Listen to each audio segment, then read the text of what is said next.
Hello and welcome back to the podcast. I'm Michael. I'm Noah. And we are the Knights of Entertainment, a podcast covering your favorite and movies, games, comic books, anime, and more weekly. We appreciate you being here and hope you enjoyed the show. Let's go ahead and get started. All right, so we will be covering for a while the duels that took place on the original Yu-Gi-Oh! From years ago. And we will cover what they did, how that would equate in real time, a real life rule application, because I guarantee they follow more of a storytelling format than an actual strict rule gameplay. Yeah, Yu-Gi cheats a lot, okay? Yu-Gi cheats a lot. Maybe it's not cheating if you're the game master or the king of games, what the fuck he's called. The king of games. All right, so the very first episode of Yu-Gi-Oh! Starts off with Yugi Moto and Joey Wheeler having a duel. And the duel has already been in progress, so it's like the tail end of the duel. Yeah. And it starts with Joey playing the card Kagamusha of the blue flame with an attack of 8 and a defense of 800 and a defense of 400.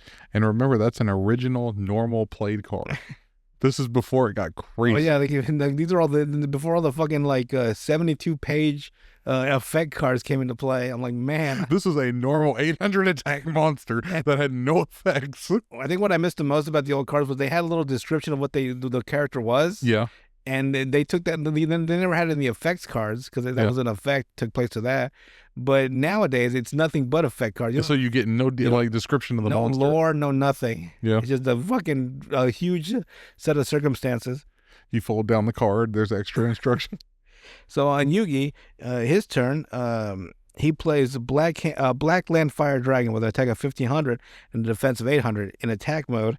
And he attacks and destroys Kagamusha, defeating Joey. And so currently the record is Yugi 1 and Joey 0-1. So that's their. This is Yugi, not Yama Yugi, his alternate.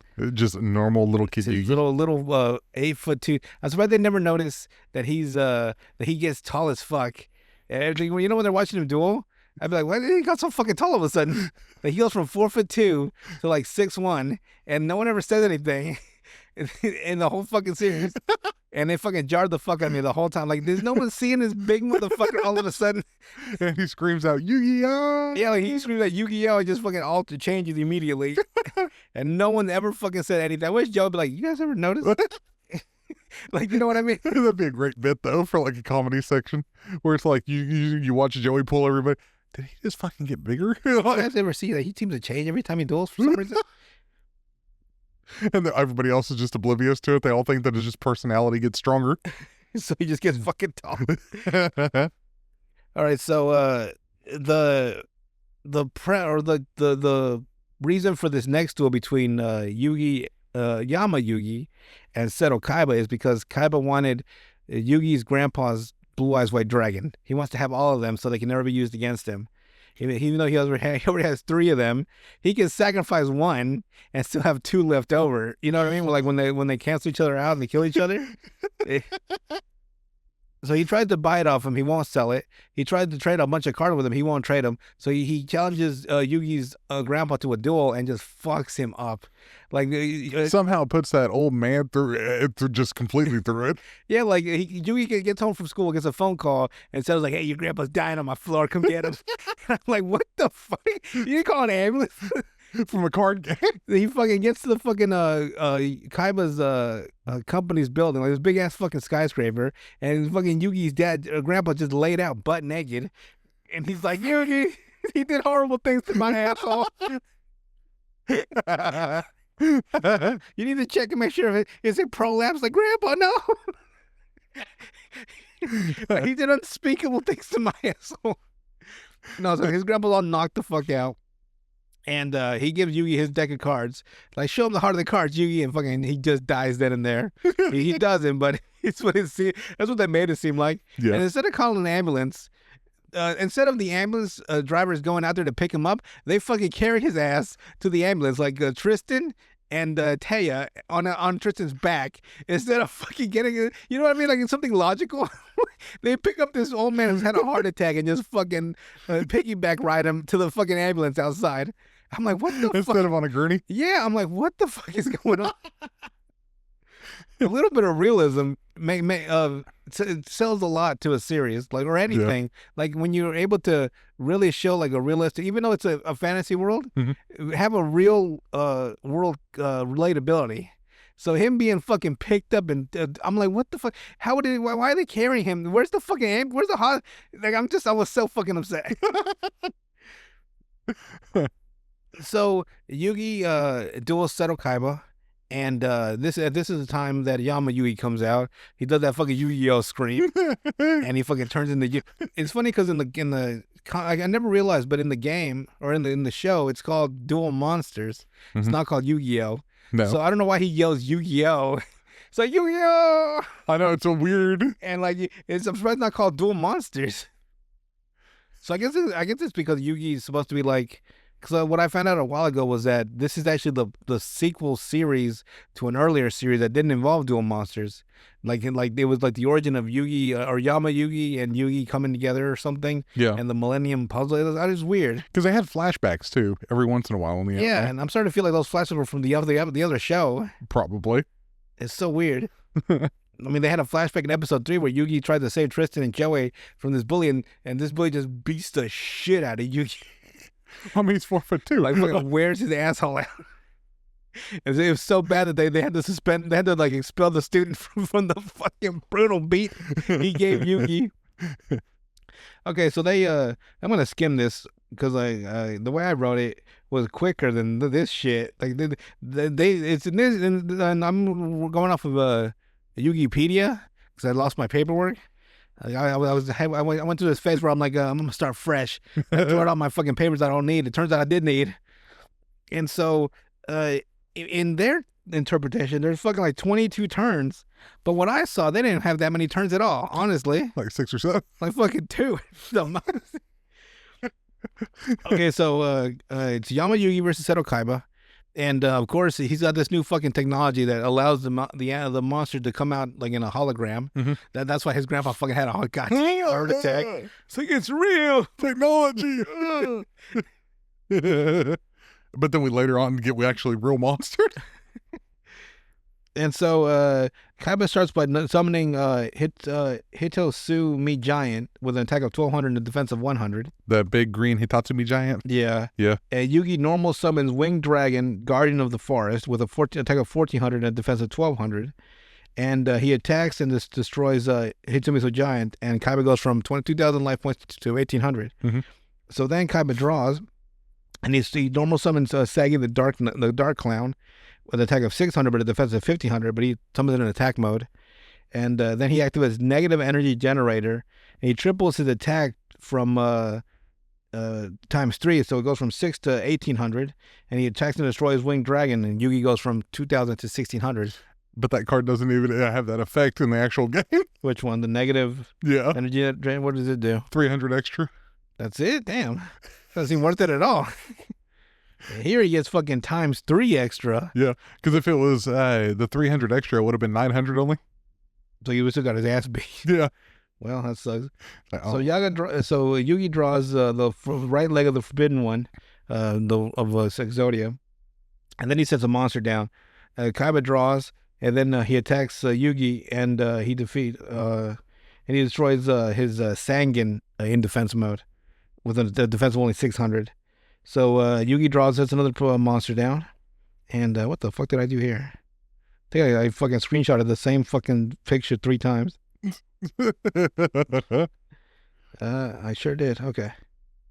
So Yugi, because I remember this, Yugi draws like three or four fucking cards, right? Yeah. And they all get destroyed by Sagi. So I think that's why they're saying there was more turns. Because of the 3 separate like drawings. just 3 separate like attacks. Like they went through a scene where like they cut into like 3 separate times that he attacked Yugi's down monsters. Yeah. So that could have been like 5 turns right there. Yeah. But the way they story tell it, like it just goes into one fluid motion. You don't even notice. Yeah.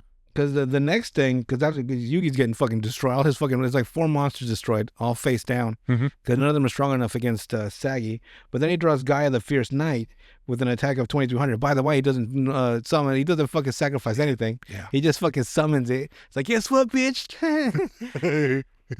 So with an attack of 2300 and a defense of 2100, he destroys Sagi. And Kaiba's life points go from 1800 to 1300, but then Kaiba draws Blue Eyes White Dragon like out the gate. It's like, guess what? Here's where it got me. So he summons, from what I remember in the episode, he summons Blue Eyes White Dragon, Mhm. and he's like, guess what? And he destroys Gaia the Fierce Knight. Yugi's goes from his life points go from 1600 to 900, Mhm. and then so after the attack turn that Kaiba took, this supposed to be you can't do anything else but end turn. Yes. Instead, he summons the second Blue Eyes White Dragon right after that, and I'm like, you dirty motherfucker. Just making up our own rules at this point. So and guess what? Here's number 2. And I'm like, you've got to be kidding me. So he summons, so yeah, like he attacks with one, destroys Gaia, and then he summons, but he doesn't attack with the second one because that would have been the end of the game. Yeah. Because he would have had 3,000 attack points. So Yugi, he fucking puts down Beaver Warrior and gets fucking demolished by Blue Eyes White Dragon. So then Yugi plays Swords of Revealing Light that blocks off. So in the game, in the actual card game, it keeps everyone from attacking for 3 turns. Yes. In this one, it keeps only the monsters that have been already set from attacking. So it blocks off the Blue Eyes White Dragons, both of them. And let's see what happens after this. So he does that, and Yugi checks his hand. He's got like all the fucking pieces of Exodia except for like one. So he sets a monster down, but they kind of summons Judgment with an attack of 2,200 and a defense of 1,500. Again, no sacrifice. And he fucking destroys Yugi's down card. Yugi then summons Dark Magician, and he destroys Judgment because this is 2,500 to 2,100 defense. So he destroys Judgment. Kaiba goes from 1,300 life points to 1,000. And then Kaiba draws his last Blue Eyes White Dragon, and he fucking drops it down again. He destroys Dark Magician, so Yugi's health goes from 900 to 400, because it's, I think, a $500 difference, right? Yes. And wouldn't that be? No, that's right. So then they go into this long-ass speech like, I believe in my grandfather. Every card he picks, one of those annoying-ass speeches Yes. where like the real treasure was friendship or some bullshit like that. Yes. So he pulls out fucking Exodia, and it just fucking breaks Kai. Like, what, Exodia? That's never happened ever in the history of the card. And he fucking loses his shit. This never happened ever. You cheated. So basically, in the entire history of the game, I don't know how long the game's been around. Yes. In terms of like when Maximilian Pegasus introduced the game to the world, and it took over the whole fucking planet. It's like they're like, you know what's funny about Rick and Morty? I know this is a weird shift in conversation, but ever since Rick and Morty, in my mind, even though it's not true, I feel like some of this stuff that we manifest as stories out there in some other multiverse universe, there is an actual universe of Yu-Gi-Oh! And I find it funny, like when I start thinking about, like, imagine a world where this card game is that fucking popular. That's all they fucking talk about and do.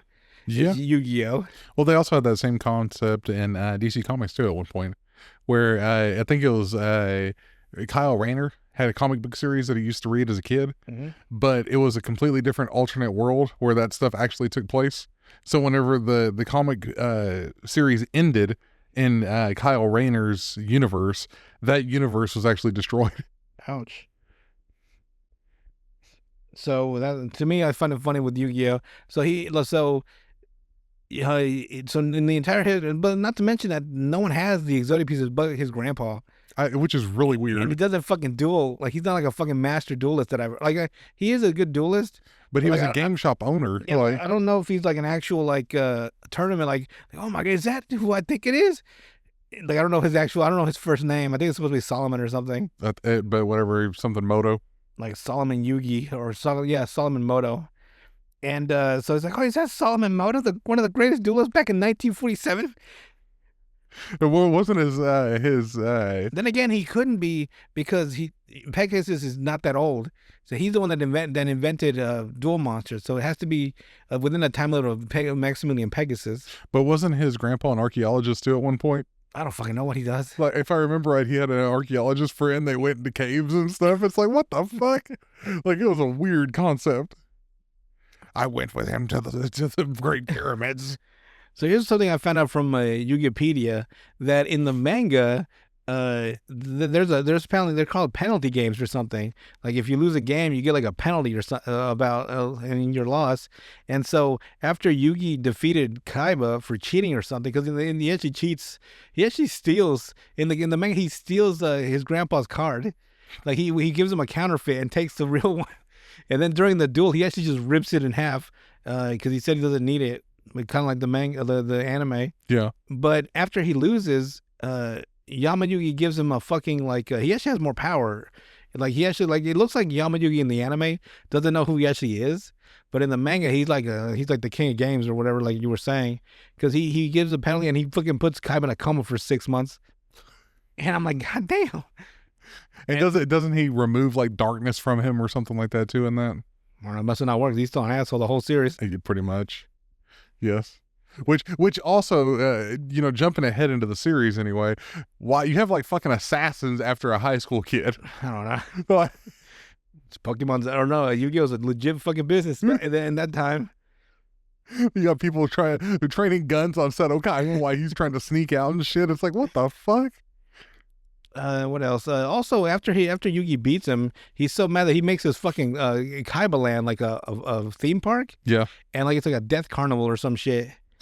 That like he forces Yugi to have a penalty game there, and like if he loses, he dies or something. I can't remember what exactly happens, but I'm like, when did this? What fucking Joker-esque shit? That's what I'm saying. Like the manga's fucking apparently insane compared to the anime.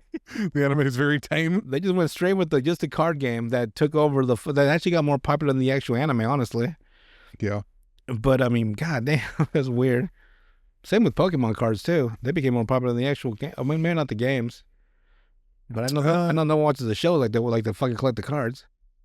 True. I had someone call me like, "You guys got Pokemon cards?" No, fuck. He hung up the phone. They're going crazy for him again though. Like it's Pokemon, man. Yeah, but it like that. I swear to God, I think it is like a damn psyop from Nintendo and everybody else. Like some guy just walks behind you, Pokemon, and just and then all of a sudden you can't stop thinking about Pokemon. Oh, well, because it's like for what? 5 years previous, people still bought Pokemon cards, but it wasn't like a frenzy.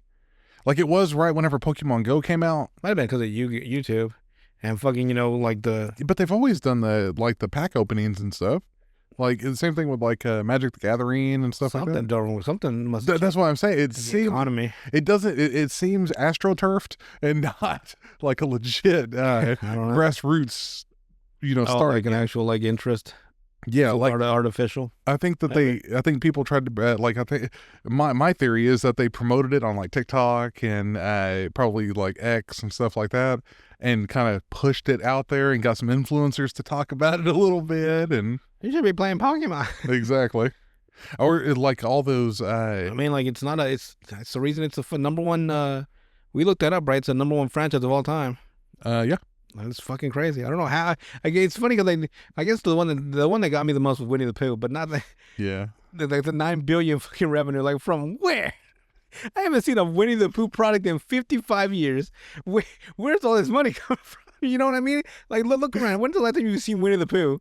Yeah. Like in anything, in a fucking book, in a fucking T-shirt, in a plushie.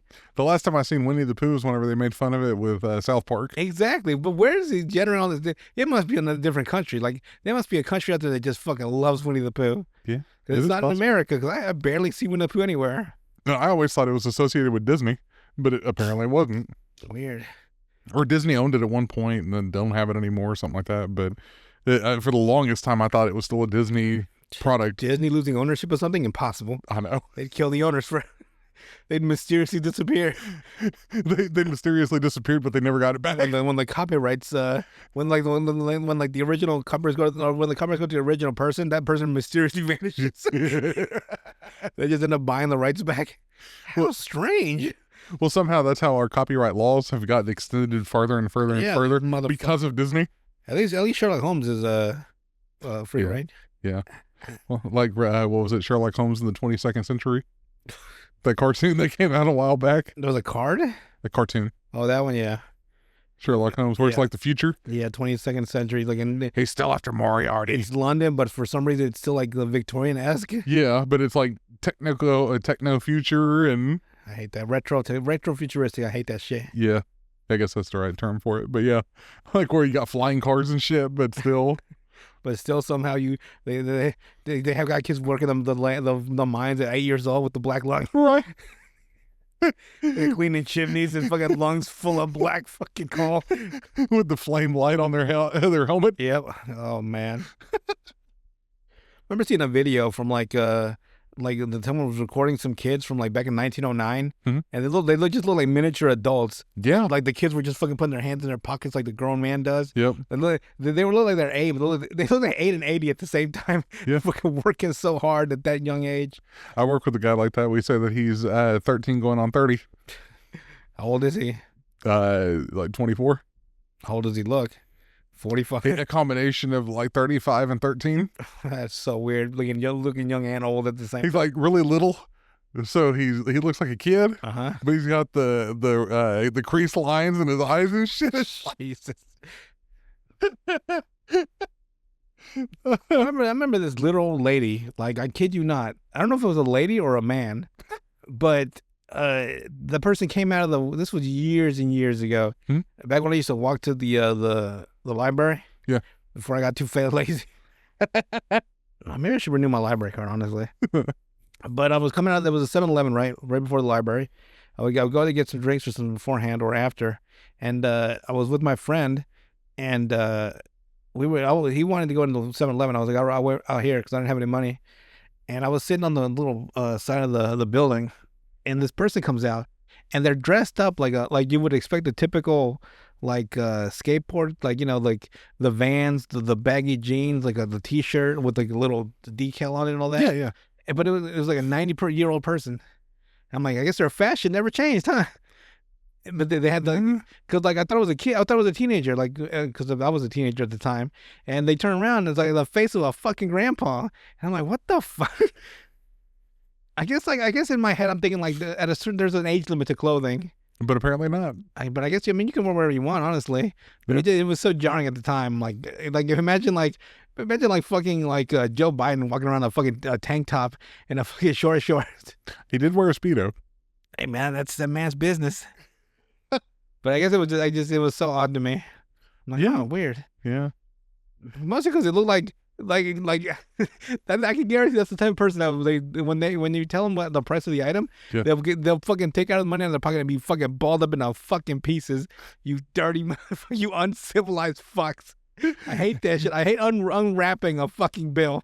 Where it's all in a like Fucking in a crumble in a ball and fucking just like, oh, let me straighten that out for you.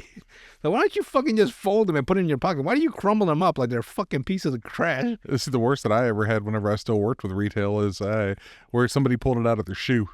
Oh God. It's like a summer day and you pulled this bitch out of your shoe. It's like I would let the dead go get the fuck out of my store. it's like I don't want your fucking athlete's foot. It's a fucking $10 bill. Like the fuck is this? My immune system must be fucking top notch from all the fucking shit I have to grab. And then I go home and eat food and forget to wash my hands sometimes. I probably don't get sick more often than I do. Yeah, you got a strong immune system from this shit. Herd immunity is apparently a real thing. Yeah. And see, that's why I'm surprised that that's the reason that they didn't shut down retail for some of these places. No kidding, man. They had me working like a fucking dog. You gotta hold the line. You're it's funny how they called us. What were we called? They had a specific phrase for like us and like essential. Yeah, essential employees. And I'm like, where's my essential bonus and pay? You guys didn't pay us anything extra. No. Oh wait, they did actually give us a raise, like $1.75 raise an hour. Like it was just like, but like they were like, yeah, I can guarantee they're like, man, these motherfuckers. Like I had to fight tooth and nail for an extra $1.75 an hour. Yeah. Essential employees. It still wasn't worth it. No, It's like, oh. I wasn't making more money, but I had so much money, I didn't know where to go. Like, goddamn, everything's closed. By the time I left work, everything was fucking shut down. It was like a fucking ghost town. Yeah. It was the weirdest time when I was the only person on the street. Even the cops didn't go out. No. They were like, I wouldn't see a fucking soul from the when I got from my house to work, there would not be a single car on the street. Yeah. I'd be like, man, this is fucking. Do you know how easy it was to do my job at the time? Nobody out? Easy. I would assume your job was twice as hard with like 100. More stuff, less traffic. Oh. So I can do the more stuff, less traffic was great. You don't have these jackasses out there. That was nice. Just like, stay fucking home. This is the people that only get out like once a year and shit. It's like, holidays are the worst. I can imagine like the agoraphobes be like, they'd be like, you got to stay in your house. Easy work. Like, bet. I remember one guy, because it was all going all over the TV. Everything was talking about it. There were people saying they were getting stir crazy. They wanted to go jog or go out and say, and like this guy had this politician in Italy had a perfect fucking clapback. He was like, so now all of a sudden when you can do something, you want to do all this shit that you didn't want to do before. You want to learn, you want to fucking train to run a fucking triathlon, huh? All of a fucking sudden. Like he was legit, like they didn't want to do this shit when everything was open, but now when they can't, you know, like with the quotation marks, like all of a sudden now you motherfucker, he was like, you dirty motherfucker. Now, because it'd be one thing if everybody was always wanting to get out and do stuff. Okay, so then you understand it. But the people that were, like some of the people that I've seen, most of them just stayed home for the plain fact that they weren't going to go outside anyway. So, like those fake people that say they only want to do something when they're told they can't do it. Yes. So if I told you like, if I told them like, hey, you guys need to start working out, like, hey, fuck you, I don't need to work out, and then okay, like you guys need to stay home. Well, fuck you, I don't want to stay home. Like, okay, so what the fuck you want to do then? Yeah. See, because for me, like legitimately, I can't stay at home. I got to go do something, and it killed me not being able to go places. It's like, I was like, I was like, I was fucking living the life. What's a good song that like, you were living La Vida Loca, huh? No, there's a difference. Like, God, there's like, I know there's a song fit for that.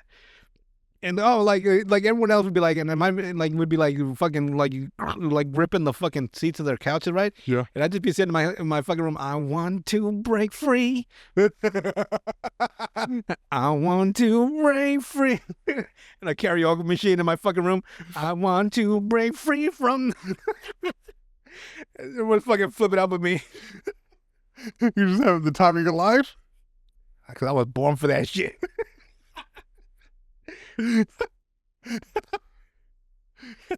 Everyone's fucking flipping. I'm like, I gotta go outside. For the Gooners, they all loved it. They got to stay inside all day. Shit. I guarantee they didn't after a certain. Everyone, no matter what a person is addicted to, right? Yeah. Even they can hit a limit. I fucking love chocolate cake, but if I had to eat a pound of it, like, man. You're telling me that these Gooners would get tired of it? Yeah, they'd be like chafed as fuck. Like, I can't. The mind is willing, but the body's weak. No, the same one that I was telling you about just now. An ice pack on their fucking arm. One arm is just like Quagmire's, where it's just gigantic. But the same guy that I was telling you about that looks like he's 13 going on 30, but he inadvertently said that he was a Gooner. He's like, you've heard of what a Gooner is, right? Because he was talking to somebody else, and they're like, no, because they're older. So it's like, I am. He's like, oh, well, I was going to tell you what it was, but I guess since you aren't one, you wouldn't know. And you got all these other dudes turning around, and it's like, did you just admit you are a Gooner? Like, in the public space? What is it? Goody the Gooner. He's like, see, I see why people don't talk no more. It's like, because you go and tell everybody your secrets, bro. But to be honest, is anyone really an actual Gooner? Like, they make it seem like Gooners are like the most fucking, what's the word? Gluttonous fucking sexual deviants known to man. Yes, they exist. Yes, they exist. I can already tell you they a Gooner? No. You said that with such conviction. They exist. I know one. They all exist. I am the one. The one. There can be only one. Only one Gooner. I'm Yulong. The master Gooner. I'm nobody's bitch. Because he's a master Gooner. Even as much as I fucking pretend to be a Gooner, I'm not a fucking, I don't know. I've been delivering stuff to a house that Lord. He is a Gooner, okay? Like the kind where he opens the door sweaty. He could just have fucking high blood pressure. That's probably part of it, though. Pizza stains and shit. Yeah. Other stains mixed in. Oh. Making the type that like he instead of just like getting like a towel or anything, he'd like the minute he busts, he just fucking pulls his pants over. There's just stains all over the inside of his fucking shorts. You say that like you've done that. Yeah, someday you get tired. Just crusty shorts. Yeah, boxer, then you take them off, put on a pair of new ones. It's like, and I'm done sharing for today. Class has been dismissed at this point. Easy cleanup. Just don't bust it more than once, you nasty fucks. Who's gonna wear a cum stained shorts after one try? A gunner. That's an easy solution. God. Come out and fucking come out when the Mormons are knocking on the door, you just fucking that stain all over the inside. They'll never come back. How you guys doing? Come on in. It just there's a smell that comes out of the house. Oh God, the crust cum smell. Nothing's been cleaned in months or ever. Honestly, it's like I don't know if I want to step in there. You know what? You mentioned cleaning. Yesterday, like I was cleaning my room and like I have hardwood floors and this fucking sucks. Yeah. So I sweep first and then I use a vacuum to clean up whatever dirt, and I don't know why I have a shaved head. I do have a beard, but like I shower every day, so I get the hairs out, like the loose hairs and stuff, and I use a brush before I go to work, so it gets the loose hairs out too. Yeah. In the bathroom. So I'm wondering, why do I have clumps of fucking hair I always find in my fucking room? Where did this fucking shit keep coming from? That's the pubes. There's not the pubes. There's my pubes are that big. And I'm like, where the fuck do these hairs? So you're telling me the 70s didn't have that? Man, what, balls of hair and fucking rolling through every house? I'm just like, it has to be my family, my sister and my mom, because they have long hair. Yeah. They must, I guess it just like, it tracks with you. It rolls into my fucking, I'm like, it drives me fucking crazy. Because it makes you want to fucking, just a clump of hair in the corner of your fucking room.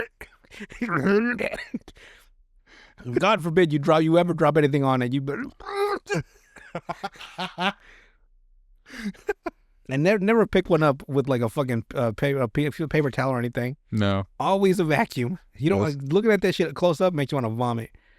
It's like it'd be like pulling hair out of the drainage in a bathroom. It's fucking disgusting. Isn't that weird though? It's a weird psychological thing that humans have, where you don't want to get hair out of like a tub or anything like that, but it's on your head all day. It's a weird. Who knows? We're odd creatures. Very much so. We're barely above our lizard brains. Some of us never made it that far. It wouldn't take much to revert us back to animalistic tendencies. I guarantee it. One small slip up in society, and we'd all go back to being monkeys. We're basically like domesticated pigs. You know, where all it takes is a couple of months and they become feral again. Basically, yeah, that's us. back to tribe mentalities. If we don't sacrifice him, the sun won't come up. Don't you understand? Hooga booga. Back to weird superstition beliefs. Yeah, definitely. See, people don't give enough credit to Christianity for that. It's like that ended a lot of weird shit. From what they were doing. Yeah. Like whether you care for Christianity or not, at least there was a strong set of fucking rules. And a high level of hatred toward everybody else. Yes. For no reason other than minding their own business. It's weird. Anyway. No, I'm just going by off of the child sacrifice and stuff. It's like, it at least ended that. If nothing else. I don't know. Like, I was like done with religion when I'm like, this is his skin, this is his blood. Drink, eat. No. But I'm good on that. And this is his hair. Nah. No. It's in your corner. I'm like, we're still doing cannibalism, huh? Okay. So it never changed. Exactly. Okie dokie. We just swapped you from the real thing to bread and wine. Had the meanest ass first communion too. Oh. This lady was a fucking battle axe.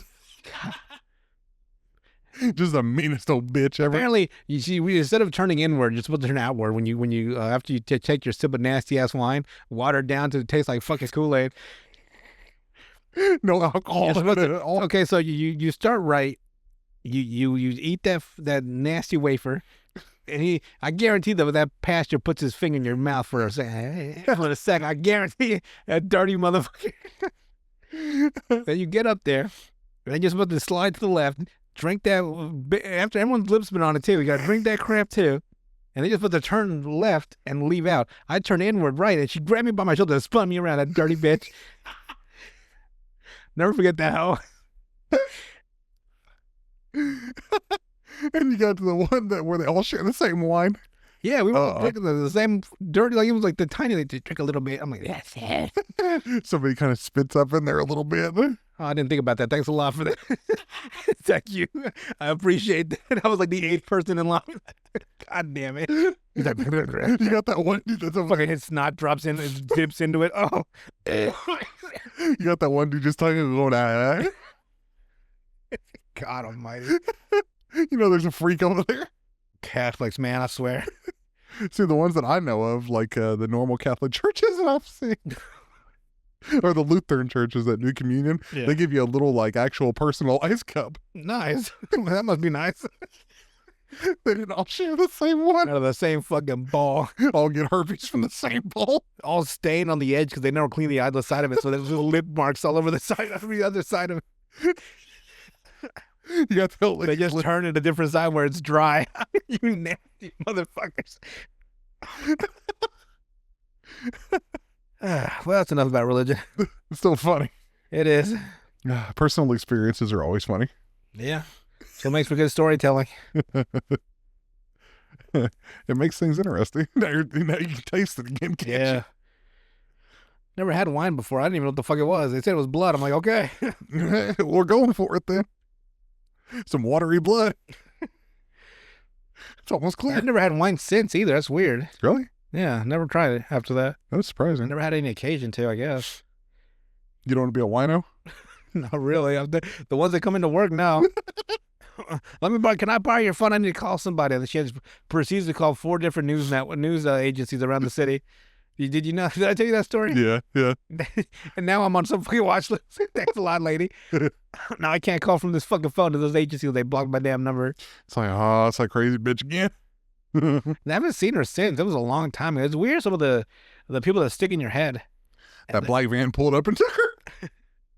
And like you never see them again. There used to be this woman that I swear had Alzheimer's or dementia or something. She would come in every other day and buy a charger for her phone. And she had one of those really, really, really, like when I say really old, I mean like not like a new version of a flip phone, like these modern ones. Yeah, but like an original. Like the original, if they land on your head or on your foot, they're going to break your toes. Thick ass, brick ass, those brick fucking flip phones. Yeah, like the Nokia ones. Yeah. That like a battery life, like a fucking nuclear power plant on the battery.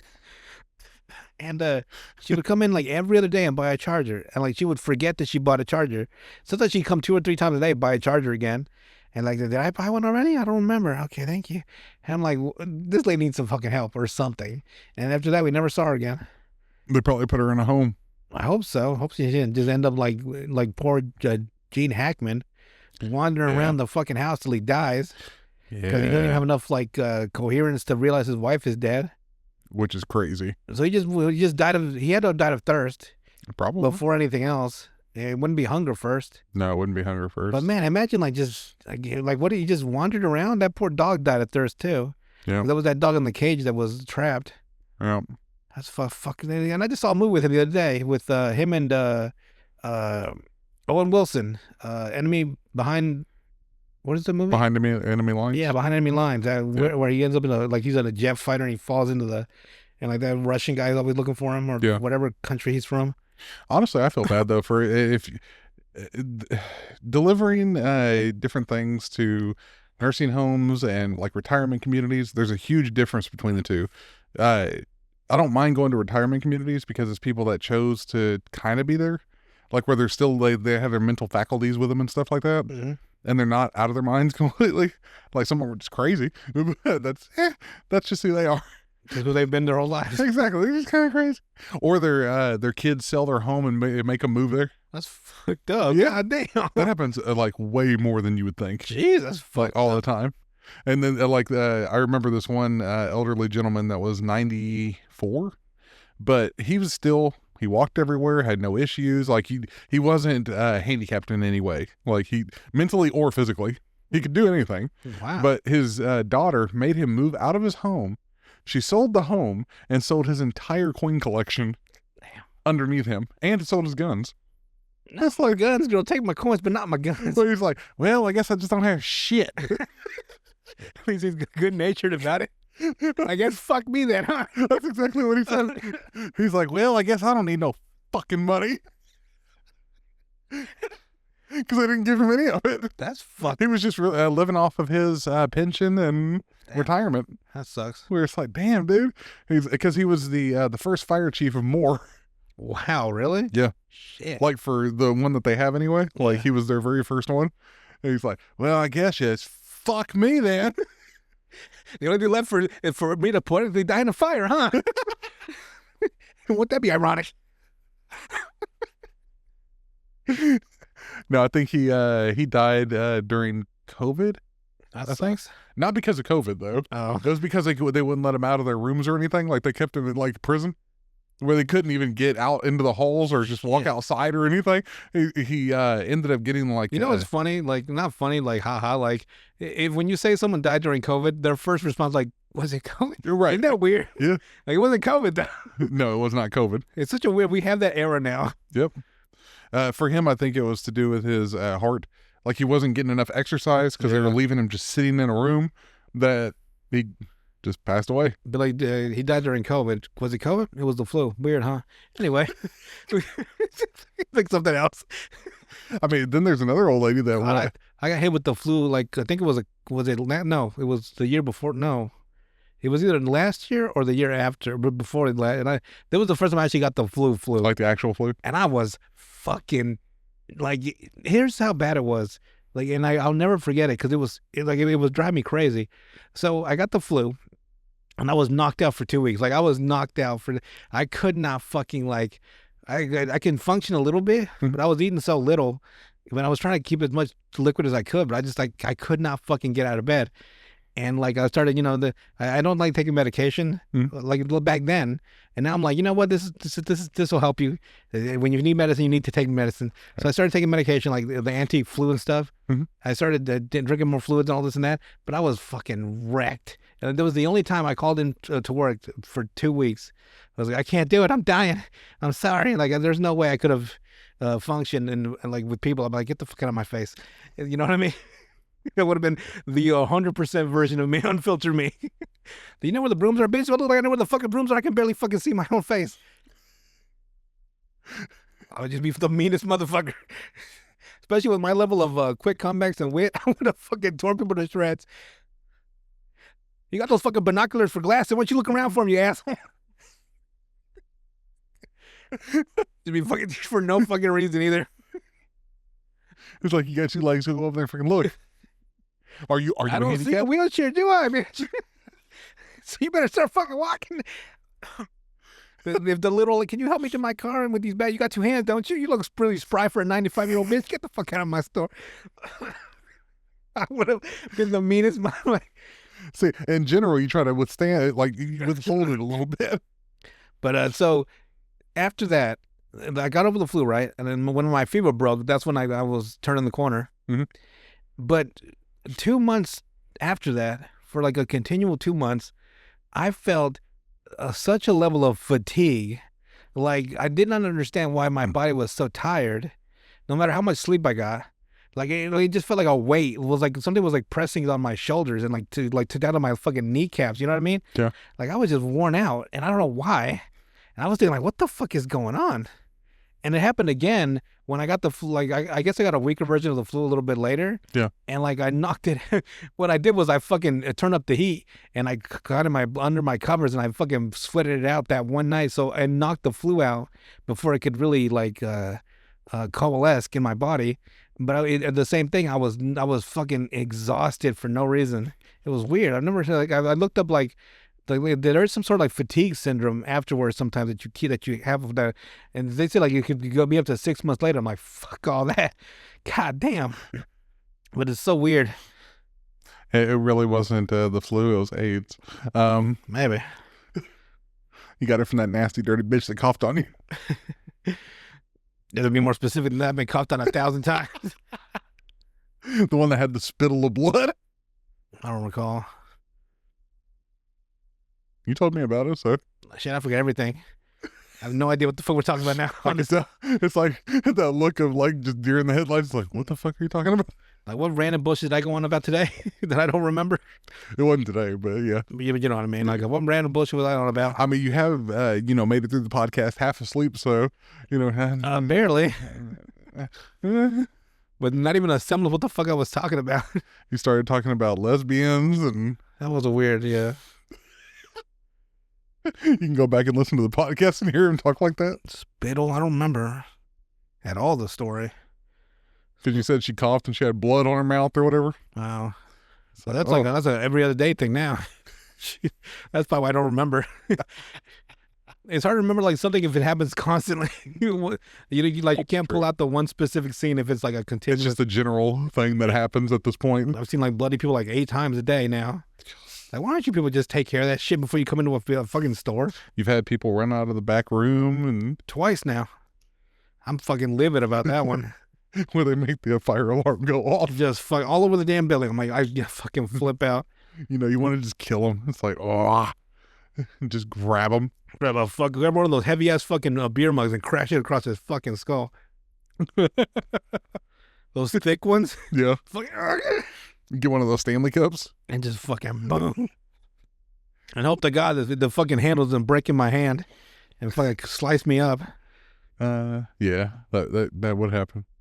I forget that your place has a lot of glass though. Like your place has a lot of glass that they sell. Mm-hmm. Just grab one of those bowls and just start chucking them. Be my one line of defense. Play the ballerina where you just start throwing plates at each other. I fucking love that scene. It's so goofy and it's so lighthearted. But it's funny because like they're trying to kill each other. Yes. But it's so funny at the same time. Just throwing forks and shit at each other. Like they're trying to find it's funny because they're trying to. There was so many like plates broken. They were looking for fucking whole plates to smash across each other. It's like, this one good. No, this one good. This one good. God. And the guns underneath them all. And that's all they needed. I fucking love that movie. I'll be in the sequel. I'm gonna write the sequel, and they're gonna hire me. Like, you're so good, we're gonna pitch you in a movie. I'm like, thank you, but I'm gonna be a porn star instead.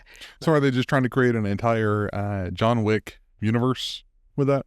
I think they already have, like, especially with the Continental TV show on Peacock.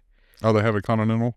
I didn't know that. It's like the prequel to all of the John Wick movies. Oh, really? With Winston, how he first became the manager of the Continental. Mm-hmm. So it's just all like, it's the world of John Wick. Oh, I didn't realize that. Plus, I mean, like, the lore is just too good not to continue. Like the coins, the high table, all that stuff, you know what I mean? Yeah. Like, it's so unique. It's very rare to create something like out of the ether nowadays. It wasn't out of a comic book or anything, was it? No, it's just one guy's like, you know what'd be cool? And that's all he did. It's just funny how like we've gone so far from like it just happened because his dog got killed. Yeah. Like we've gone so far beyond that. Yeah. The Baba Yaga. And like her name, the Kikimora. So it's another mythical character. Yeah. Although that's actually a title for anyone in her line of work. Mm-hmm. The Baba Yaga, it's his own thing because that's how because he is the boogeyman. Or no, he's the one that you send to kill the boogeyman because apparently the Kikimoras are the boogeyman. Oh, really? And he's the one that you send to kill the boogeyman. He's the one you send to kill the Kikimoras. Which is really fucked up. Because they're the bodyguards. Yes. So he's the one you send. So they kind of like it'd be like if in that world it'd be like if you happen upon a Michael Jordan. Yeah. Like oh shit, he's just that good. Like that's why he's so. I do like that they've kind of like solidified his lore. They haven't tried to create a character that's like better than him, as like any newer person. You know what I mean? I also like that he's not like indestructible. Like he gets his ass beat a lot. Yeah, he does. Like a fucking ton. Yeah. Yeah, he really does. That shit must be exhausting for Keanu Reeves' old man kneecaps. And you ever seen him run? I love Keanu Reeves, but man, he can't run. He's not Tom Cruise. No. And he's also rode motorcycles for a lot of his life. So he's got a huge scar on one of his knees. Yeah. Where he had a crash with his motorcycle. Yep. That shit looked gnarly. I was like, Keanu, what happened to you? It was the Matrix. You know what's funny about him is like people asked him how he would feel if the AI got so advanced that they could have sex with like artificial versions of like the celebrities. Yeah. He's like, shit, get on it. he's like, he did not give a Like he does not care at all. like, it didn't actually me, so do whatever you want to me. Exactly. He's like, Defile me. I'm like, what the man's a good. and we bring it back. But to be honest, like I feel the same way. Like, do whatever the hell you want to me. It ain't actually me. Exactly. And I'm a more freak than you are, so you ain't saying It's like, I like it. it ain't something I haven't seen before. It isn't something you haven't done to yourself. So. So there you go. Have at me. I remember there's this meme where this guy he went to someone's laptop looking for something, and he happened upon their like a search history. Yeah. He's like, the porn on your website made my jaw drop, or some shit like that. I'm like, that he must have seen some shit. The King Gooter. That's bad. If it's surprising to somebody, it's like, wow. I have seen a huge fucking portion of like adult content, and like I do like expand, but it's funny, I always go back to like the same like favorites, because like you want to see what you're into. See, that's how you know you're an expert gooter. You have favorites. Well, something like that, but it's more like what's the word, like well, because everyone has a sexual nature, so like it's sometimes if you're in a safe context, you're able to expand and see how much further, like, exactly, am I into that now? Am I into that now? How about that? Maybe, and then you go a little bit no. yeah, you go a little bit like, oh, never mind. And so like it's funny, like, and then you realize like where your level actually is at in terms of like the entire compass that is, or the spectrum that is. And you have found yours is not as wide as you once thought. Not really. I can tell you right now, my number one favorite scene of all time, and it's not even an adult film anyway. It's a Rosario Dawson in a movie called Trance. You ever seen it? No.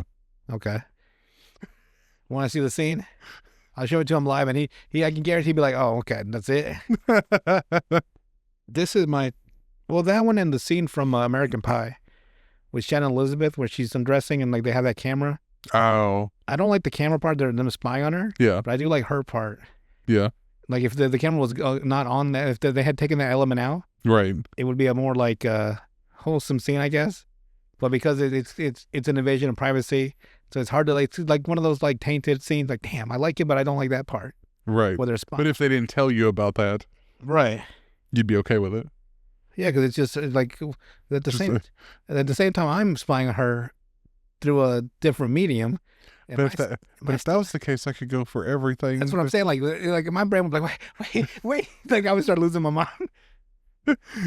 It's like you're whenever with like the OnlyFans and stuff that you're subscribed to, like 0 actually. You'd be surprised. Oh wow, I'm broke. I am surprised. I'm broke. I ain't got no money. I spent it all last month. Okay, I put it all on gambling. I put it all on black and lost it all. That would be the most. No.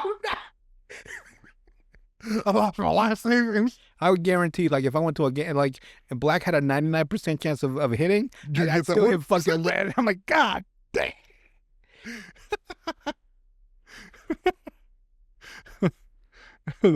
That would be the luck that I would have or you would have. You see this one right here? You see that one? That's like covered up? Yeah. Click on that one. This is on that one. Let's see. He looks so proud. Just the slow screen up. That's it, yeah. That's the whole thing. Like it starts at her feet and the camera pans up and she's completely naked. And I'm like, that's all I need. Thank you. That's all you need. I'm a basic man. That's why I like the scene from The Boys where it's the backside. Oh yeah. When Erin Moriarty walks backwards. But God, she fucked up her face so bad. Like, good Lord, have mercy. Oh, I think that plastic surgeon, he fucked her over. I think that there might be stages to it. Maybe she hasn't looked as bad this season. I think she was. I think they were like in a stage of like like a processing maybe. Or they started digitally altering that shit.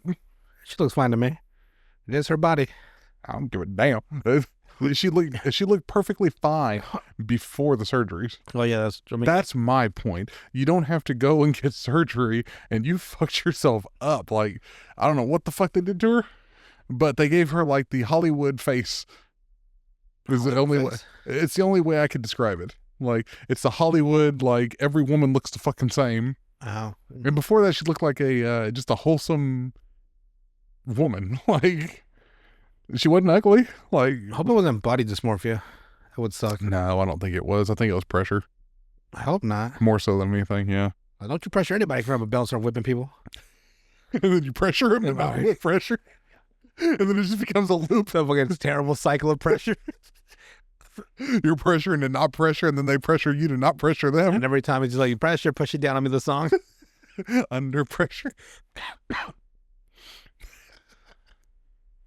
So yeah, that's the only point that I had with that is like, you messed it up for no reason. Why'd you mess up your face? Like, you don't need Botox. Like, No. you don't need to pull the shit all the way back. It's like, what the fuck kind of Joker-esque shit are we looking at? It reminds me of that, like where Joker stapled his skin back to his fucking face like a yeah. crazy man. I finally found my face. Thank you, Batman. I'll put it in my pocket here, and I'll put it on later. That was one. What the fuck? I was like, what the fuck is going on? That was so annoying whenever they did that with Gotham, that TV show, where they had the one brother that was supposed to be like the Joker character, and then it turned out to be his twin brother that was the actual Joker character. It's like, what the hell are we doing? But the first one like stapled his face back and stuff. That was happening. That's what happened. Yeah. It was twins. Yeah. So the three Jokers was true. Kind of. Yeah. I think I remember they said that they didn't want to explicitly have the Joker in the show for some reason. Yeah, because it was too young. Like Batman would have been too young in the show, so it wouldn't have made sense. I guess that's true because technically he's supposed to be the reason that he became the Joker. Right. If we go by the canon now from the Alan Moore story. Yeah. So maybe, I don't know. I would have been just like Batman was already Batman before Joker was Joker. I imagine, like, in my mind, I imagine the Joker was like an everyman, like just living life. Like he had that certain like X factor that wasn't unleashed until, and then like one day he's like watching the news and he sees Batman. He gets like a little twitch in his eye. You know what I mean? Like that's what like that's like he finally found the piece that's going to complete him. Yeah. So that's how I see the Joker like forming. Like I feel like he's completely inert. Mm-hmm. Like if Batman had never come into existence, he would have just been a regular guy. Like he had his weird and had his thoughts. Yeah, but he never acted on them ever. Yeah. Like he was just a regular 9-to-5 guy, and then one day the Joker and then one day he saw Batman. He's like, and he let a little like his first little laugh. You know what I mean? Yeah. Damn, I gotta write that down. Like he just like slowly builds him into the Joker. Every time he reads Batman, and then like we cut to like 3 months later and into his apartment, it's just fucking Batman shit all over his fucking walls. He's like a fucking lunatic. Because there was a few characters in Batman that were not created because of Batman. Like Penguin was not Penguin because of Batman. He was always a like mob boss. An asshole, yeah. Yeah. Black Mask was not Black Mask because of he was actually, wasn't he before Batman? Yeah. That's what it seemed like in the old video games. Yeah. And then like even Ra's al Ghul and well, he was around forever. That's what I'm saying. But they weren't there because of Batman being Batman. But the Joker was one of the few that he was created because of Batman. He just needs Batman. And like you said, I guarantee that's how if it was a real life thing, it'd be just laughing. Like just laughed for the first time he's ever laughed in the whole series. Maybe his whole life, honestly. Oh, that'd be so fucked up. Where it's like that's what Baz did, like trips him over the edge. Sometimes it doesn't take much actually for people to just fucking flip. Yeah, it's true. A little flick of a trigger. I've seen that. Where people go from 0 to 100. Yeah. Yeah. It's crazy. Definitely I've seen it though. Definitely I've seen it. I still like Captain America. Captain America. I bet they might join the Air Force, honestly. Not the Air Force. Maybe the Navy or something. Oh, I know. He want to join the Navy. something because I'm too old now for the active duty. Apparently, Yes. it's like 35 is the limit. I'm like, fuck. Yeah. But maybe like if I get like some sort of career going in my life or something, right, and then join the reserves, be kind of cool. Serve my country and be on the side of an aircraft carrier. This is the life. And then I could like pursue like from there pursue like my proclivities of being, you know, investigation and mysteries into military police, and just be solving fucking murders all day. Oh, you'd be catching every fucking buddy though. I'd be bored. Like, I caught you now, didn't I? Yeah, you'd catch people. It's like, that son of a bitch, he caught us again. It's like, fucking Scooby is motherfucker. You guys drinking again, I see. I'm thinking like the military police like deal with like infractions of like, you know, disciplinary stuff too. Yeah. All that stuff. Also investigations. So you basically want to be an MP? Yeah. Military police, right? MP? MP. Yeah. Dock it up to a detective or something. Be like Jack Reacher, except without the being 6'5". It's like, I'm half the size, but I'll get it twice the people. Half the size, twice the brain. But it's one of those things where like it's like a huge, like it'd be a huge commitment, even as a reservist. Yeah. Like, you got to commit to the military. Like, I would have to completely shut my brain off so that the fucking drill sergeant doesn't fucking rip me a new asshole. Because otherwise I would. Because I would be fucking like, I would never shut the fuck up. Like, it's that whole like you have to give into the actual routine of being a soldier. Sir, yes sir, yes sir. Be like, I remember someone made a joke on like, because for some reason, this is probably why, like I get a lot of like military feeds on my TikTok. Yeah. like humorous military jokes. So this guy was asking, this drill instructor was asking for volunteers. One guy's like, "What for, drill sergeant?" And like he said, like, no. So the drill instructor was asking for volunteers. He needed 3. One of the soldiers or one of the little privates or whatever was saying, like, "What for, sergeant? I need 2 more volunteers." And he's like, just for asking, that made him volunteer for asking what for. He was already damn it. So basically, it goes like this. So he needs 3 volunteers for a project or some duty, right? One of the soldiers said, "What for?" It's like, "Now I need 2 more volunteers." And he's like, "Fuck!" So he was in it just by opening his fucking mouth. Exactly. You gotta keep quiet. Keep quiet. And Don't say nothing. It reminds me of that episode of Malcolm in the Middle where Reese joins the military, but since he has no brain whatsoever, he was the perfect soldier. He was fucking immaculate. Sir, yes, sir. Following orders, but the minute he had to actually do some manual thinking, Yes. he fell apart. It was so funny. He stole a tank. But like whatever, it's like, "How did you get these boots so clean?" "I followed exactly the directions you gave, sir." It's pretty easy, sir, actually. Same reason Forrest Gump was such a good soldier. Goddamn Forrest Gump, why are you such a good soldier? Like, why'd you put that gun together so fast? Because you told me to, drill sergeant. He actually looked like genuinely like confused, like, because you told me to, drill sergeant. Like, he didn't understand he was being rhetorical. God damn it, Gump, if I had more soldiers like you, I'd have you'd be a perfect army.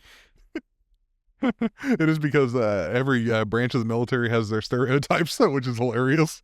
They have to come from somewhere. They don't just material. They have to be some level of realism to what they say. Yes. It doesn't just come out of nowhere. Because you really do. Like, I've known some people that have worked or have been in the military and then work where I do. And it's like, yeah, those stereotypes sure as fuck fit. Like, they fit completely sometimes. There's like, you got the army where there's like the grunts where he's, "Yes, sir. They'll go do anything." Usually the Air Force is a little softer. Well, it's going to be the Air Force and the Navy because that's their limit's 42. For the reserves, I got no choice. Coast Guard's 41, actually. And then you can go in the Navy. The cutoff for the Marines is low. It's 28. Yeah, it's not very high at all. They need them soldiers. And the SEAL team is even lower. I'm not going to be a SEAL. That's for damn sure. I can't be a SEAL. Let's go over there and start barking in the water. Fucking, I'm a SEAL. It's as close as I could get. I would die in their fucking Hell Week. Where you drop down into the water, like the diving part, with your hands tied behind your back. They're going to pull up a dead body.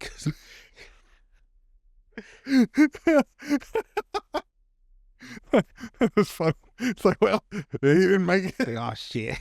Because they also say that it's a non-0% chance you're gonna die. I'm gonna find that percentage. How did this motherfucker die? It's the 0.001% that died. Well, that was him. That was Noah. So either it's gonna be Navy or Air Force before I'm 42, and the military police for either of them. That or they can just jump out of planes with a parachute. I don't know what exactly they're. Should I gotta get my GED though? Damn. But I mean, like I love like military stuff too much to not. Plus, my dad is no longer here, so he can't stop me now. He actually stopped me when I was 18. Oh, did he? I was gonna join the army. Yeah. No. He probably wasn't wrong. I'm probably been shot clean dead.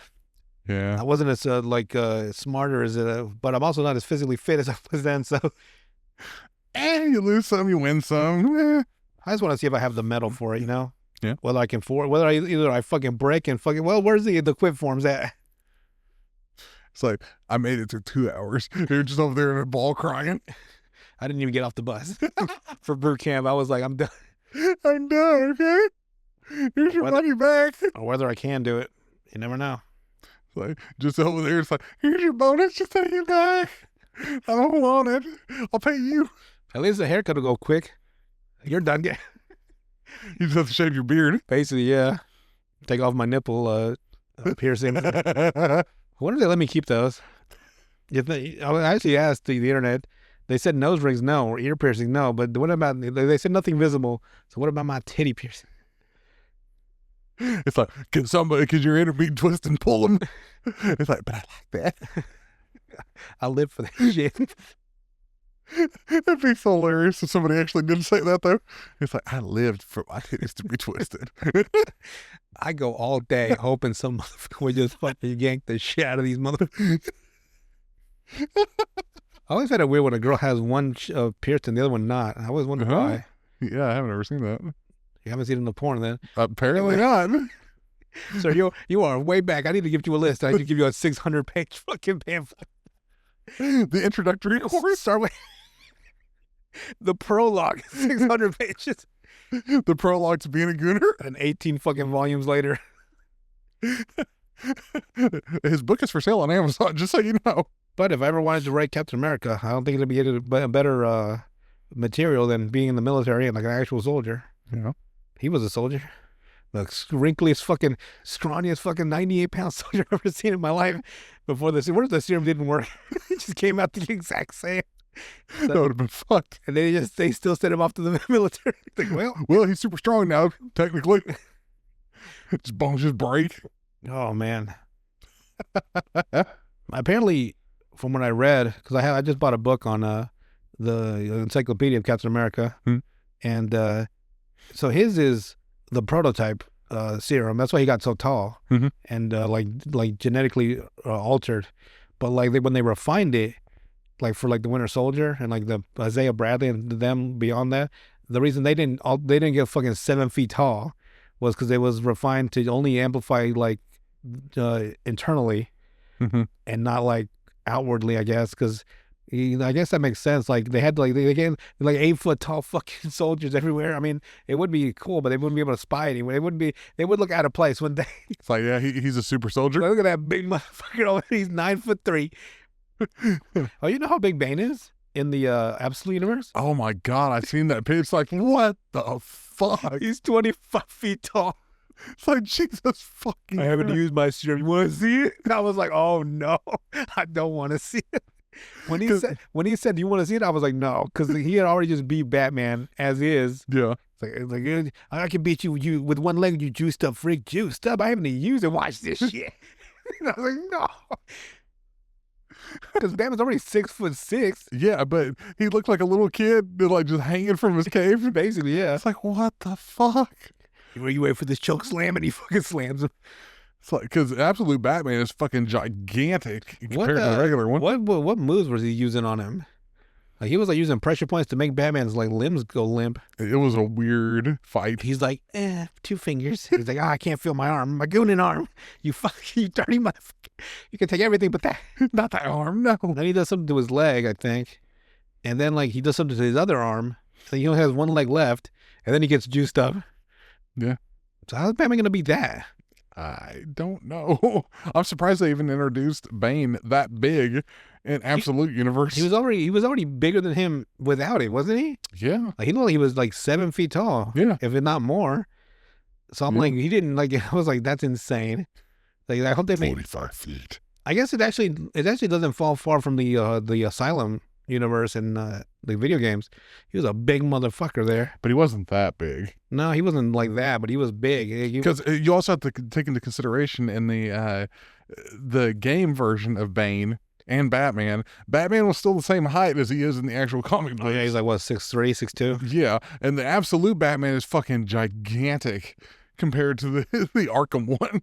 Imagine seeing that shit come out the alley. So Batman. Look, you see,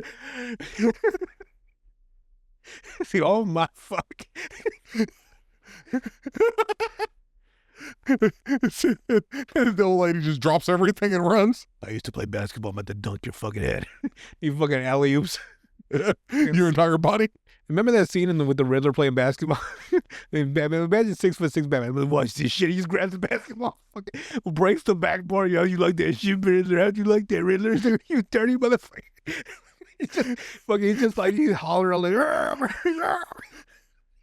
not just breaking the back glass, but the whole fucking thing. He brings the whole fucking shit down and throws it at Riddler. It's like, there's nothing. It's like, now that brain didn't help you, did it? What'd that bring is you, bitch? But a concussion. You're going back to that retarded level here. I wish they'd make Batman just like a fucking dumb jock. How you like that, motherfucker? This is reinforced class, Batman. What do you get? Oh, fuck. Just cracks. Just breaks right through it. Like, it would be great if they actually had Batman where he just was literally like that, though. Like, for all the people where he just makes fun of him as he goes to the entire time. Like imagine like there's like a guy on like on the second story roof, right? And he's shooting at Batman. Then what are you gonna do, Batman? And just throws a fucking car door at him. He's like, oh shit.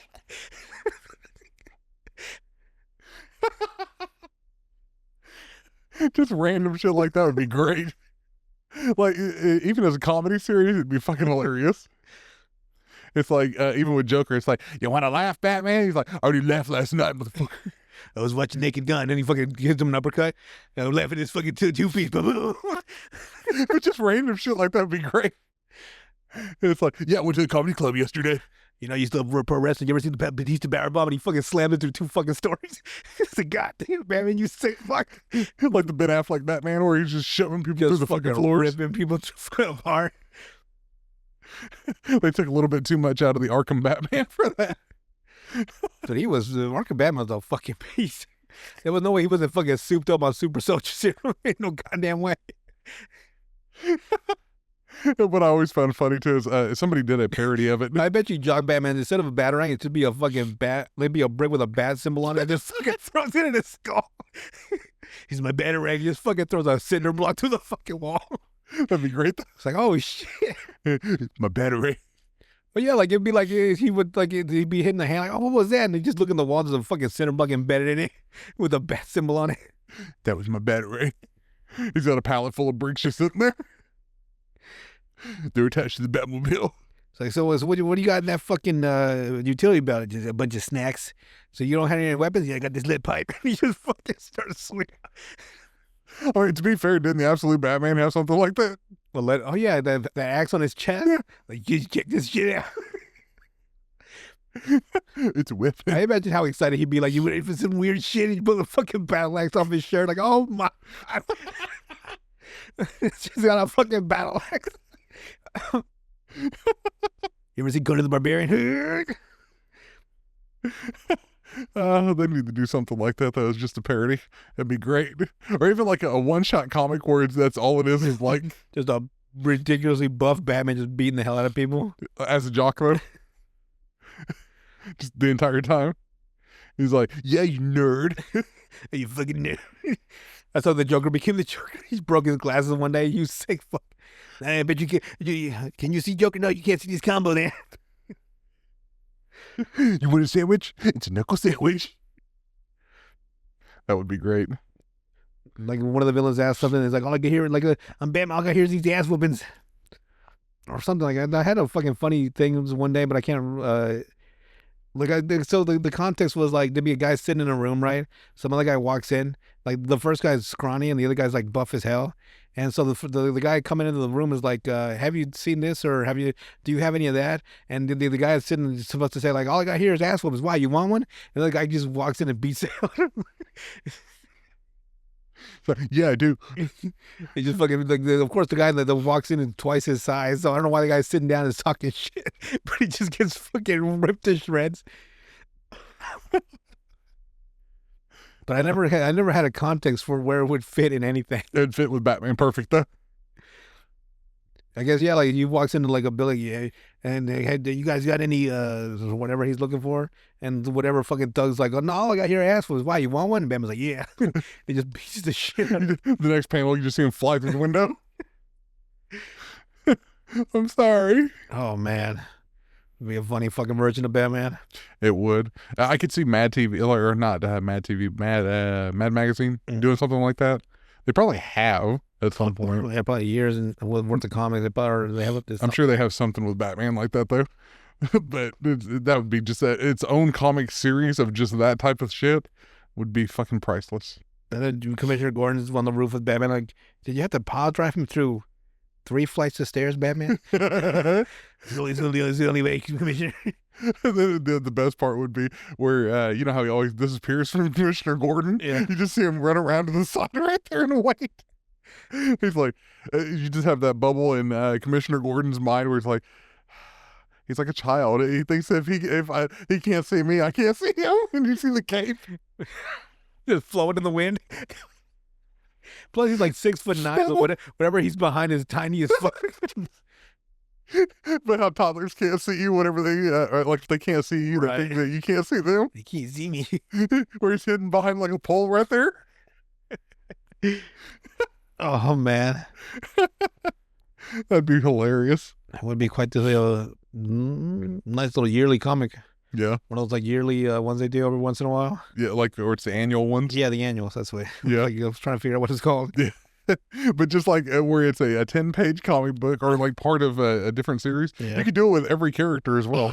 Like of the Justice League. Oh, their own little parodies. Yeah. Get the Superman one. Wonder Woman. All the problems that she runs into. That'd be great. The Flash. I'd have to know more about all the characters. I don't know, mostly know about Batman, honestly. Yeah. It's when you know more about them that you're able to parody them. Mm-hmm. When you don't know enough, it seems like it doesn't really Yeah. fit. So I had to read like 100 pages of Superman comic books. Yeah. One thing I do like is Fucking dying.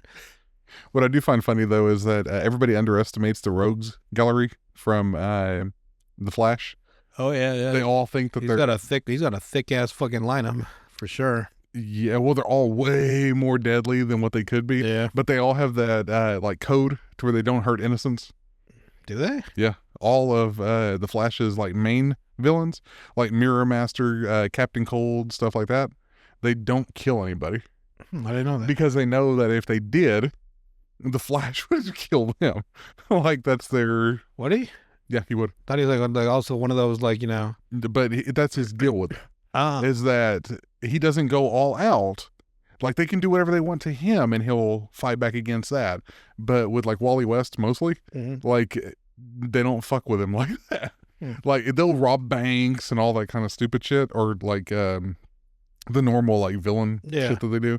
But they go out of their way to not hurt innocents because they think that if they did, Wally West would completely destroy everything on them.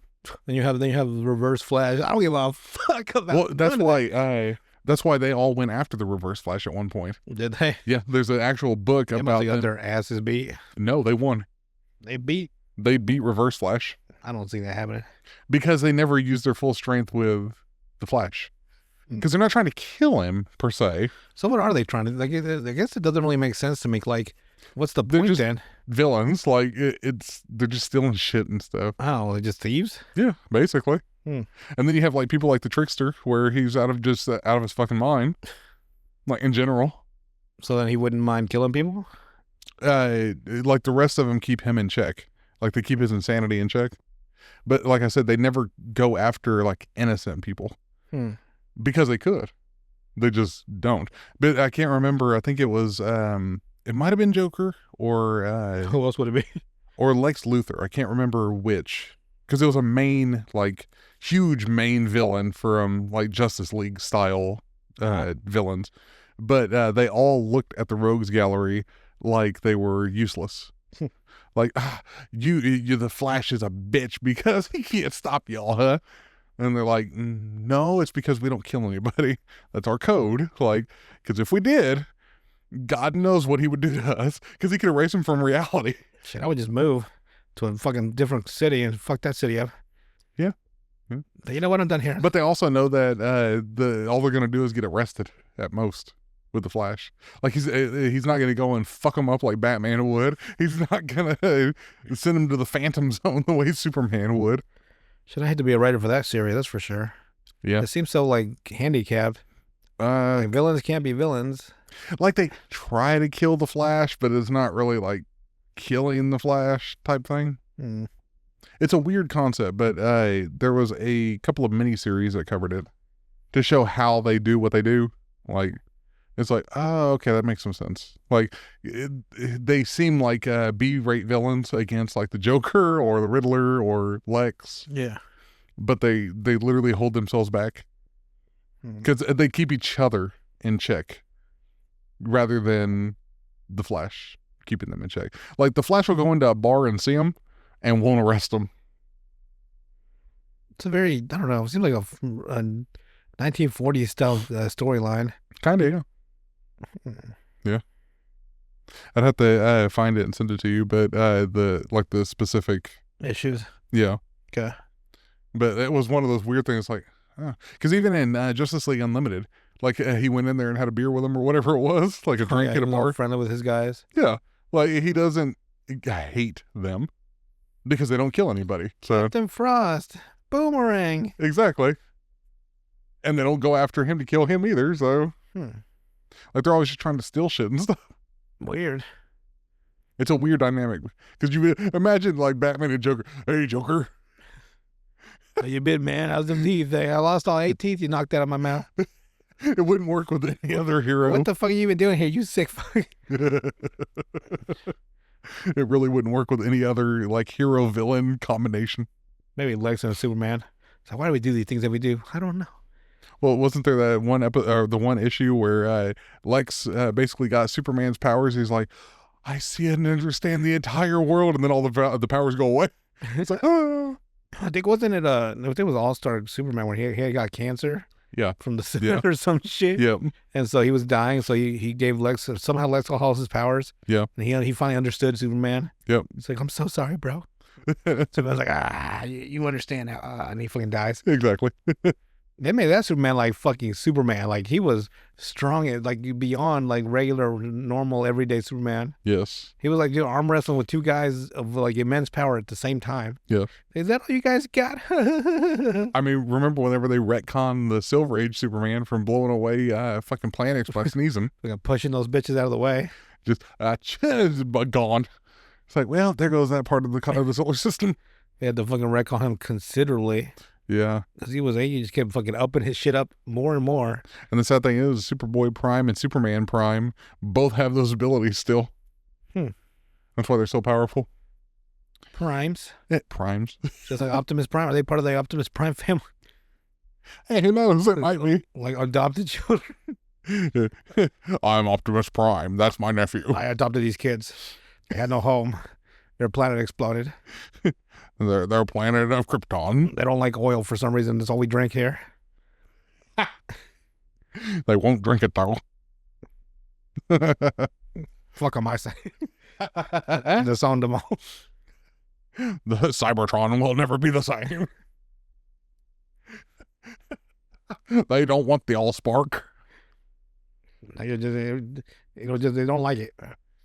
They have their own power source, and it's not the Allspark. It's the Yellow Sun. It's the Yellow Sun. The Yellow Sun. They're solar powered.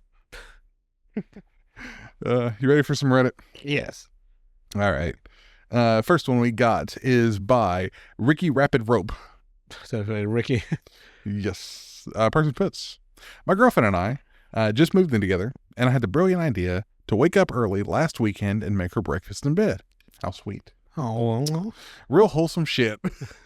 that should change that tone. I made pancakes, scrambled eggs, and coffee. Even warmed the plates like I saw in some of Gordon Ramsay videos. You can warm the plates? Apparently. I hate that shit. When you put out the microwave, they're burning fucking hot. I hate that shit. I was proud.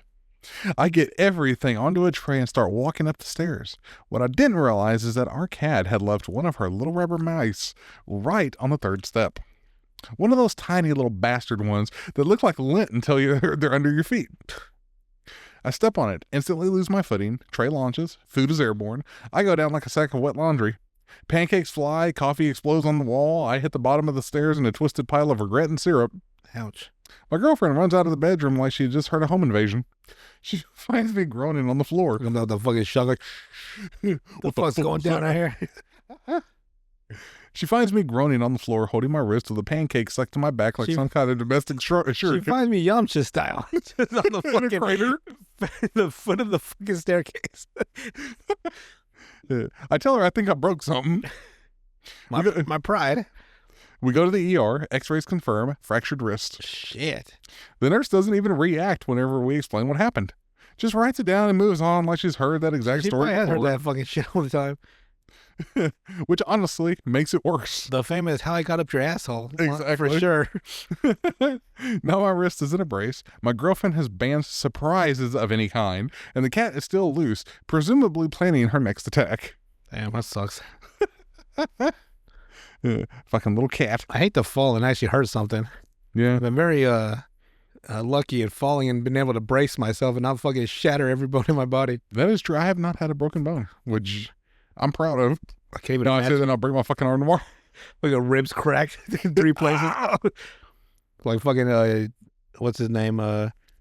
Shit, I forgot his name. The crocodile hunter. The what again? The crocodile hunter. Oh, Steve Irwin? Fucking, he took a fucking tail whip from an alligator to the fucking ribs and one of them cracked. Yeah. He's like, just such his life.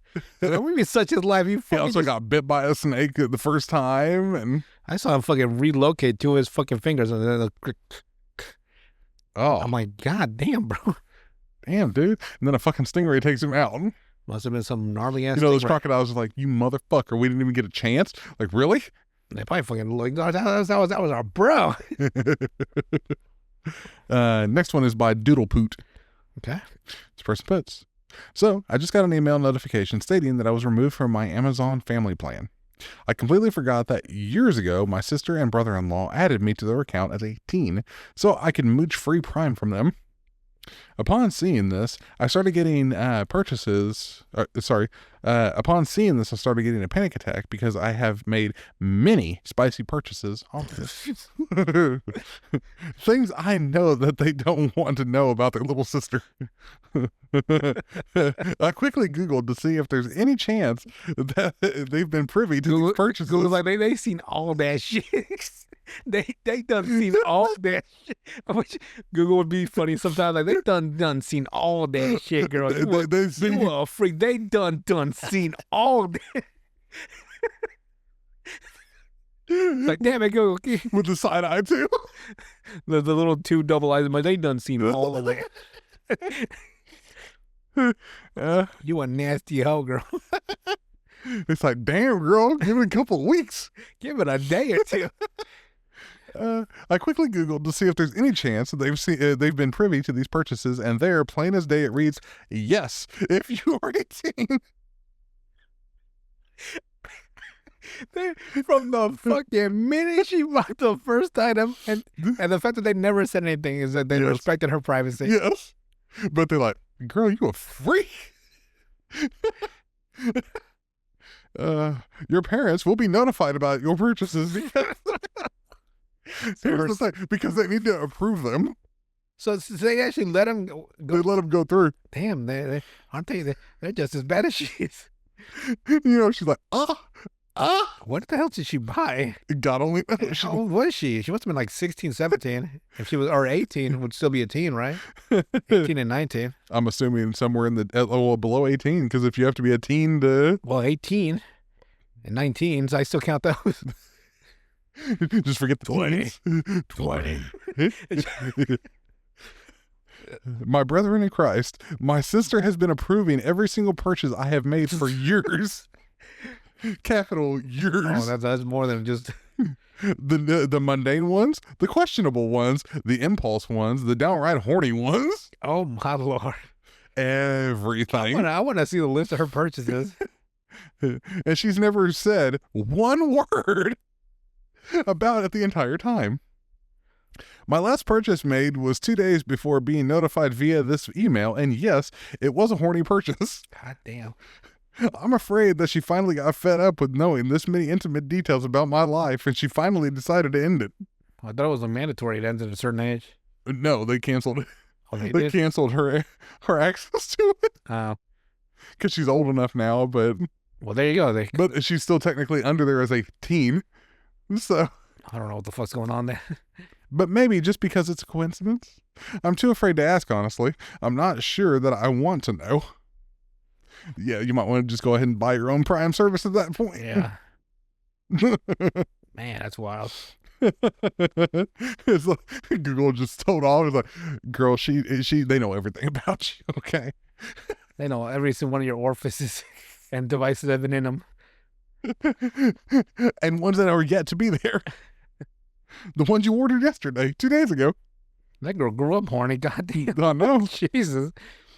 Or maybe it's just normal. I don't know. I don't have teen girls. Hey, are you? So I don't want to go to jail. Arrested in a heartbeat. I was the officer. I was a scientific inquiry. I read it on Reddit.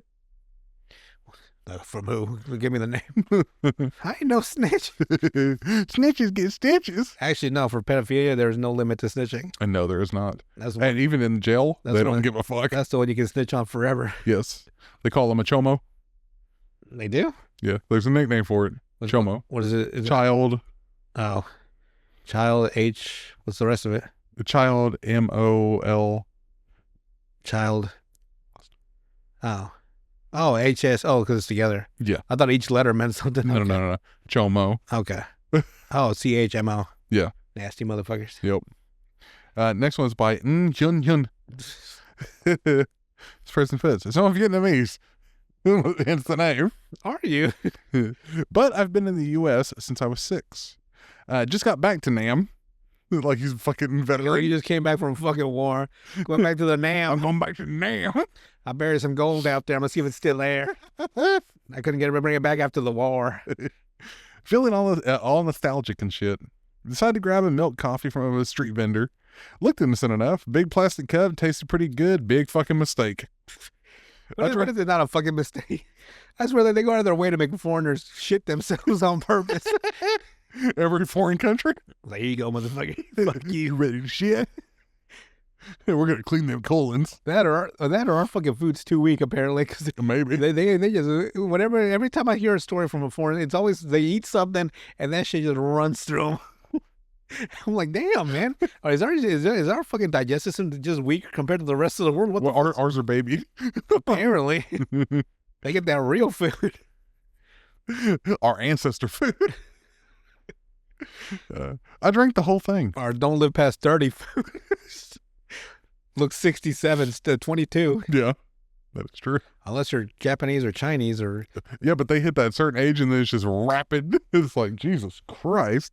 Because up until like 60, they look normal. like they're fucking 20 years old. But they hit fucking 61 and it's like, God, 200? It's like, damn, bro. Who's that skeleton in the closet? That's my grandpa. He's 62. He didn't look like that 2 years ago. It was a rapid deterioration. All right, I drank the whole thing, every last drop. Now, I've smoked weed. I've hit the Thuok Lao, Japanese pipe tobacco. Okay. Thought I was tough What's that shit to do with fucking coffee milk? because he's saying he's done these things. I know, but like you should have said like I drank a hard alcohol. I've drunk an absinthe. Yeah. That would be that wouldn't be relatable to the city. What the fuck does smoking weed have to do with drinking coffee? Thought I was tough, but this coffee, this shit was on another level. Jesus. My heart started doing a damn drum solo. What, they made a Cuban coffee? My hands wouldn't stop shaking. I swear I was seeing sounds and hearing colors. I felt like I'd mainlined pure anxiety. Oh, Lord. Ended up in the hospital looking like a total dumbass. Pretty sure the doctors just laughed at the Americanized kid who couldn't handle his coffee. They hooked me up to an IV and told me to chill the fuck out. Ouch. Seriously, Vietnamese coffee ain't coffee. Yeah, it's a damn recreational drug. Unfiltered fucking black coffee beans. It's like just syrupy when you get it. Solid fucking. Never again. My heart's still trying to escape my chest. Vietnamese coffee is fucked. The type of coffee that when you put it into a fucking white glass or white porcelain cup, it comes the whole fucking outside turns black too. It just absorbs into the Like, porcelain. oh my Lord. You must drink fast before a cup gets disintegrated. I must wait for what? What? That Cuban coffee. That shit'll fucking. That's why you give you shots of it, not fucking. I know. Fucking cup of it. Gabriel Iglesias has a joke about that too, where he's like, I go there and they say, un cafecito. And so he's like, okay, that's what I want. And they come out with a shot glass, obviously. So, he's thinking, oh, I get it. It's a fucking joke, huh? I'm a big motherfucker, so you give me the itty bitty glass. He's like, no, I'm not an ito, I'm a fucking ande, okay? Give me a big thing of it. So they brought him a whole bowl of it and he chugged that shit. Did a rough man have the same joke? He had a different joke about it, but similar. Like his was like he like they did the same thing, but he wanted but it took it took like 45 minutes to brew it. Yeah. Like it took way longer, and then he had to take a fucking bump of cocaine to come back down. He was he had to sleep in like 3 days. And see, with Gabriel Iglesias, he said, that's the only fucking way those Cubans can make that fucking swim. Oh, with the coffee? Yeah, with the Cuban coffee. Is it possible to swim from one end to the other?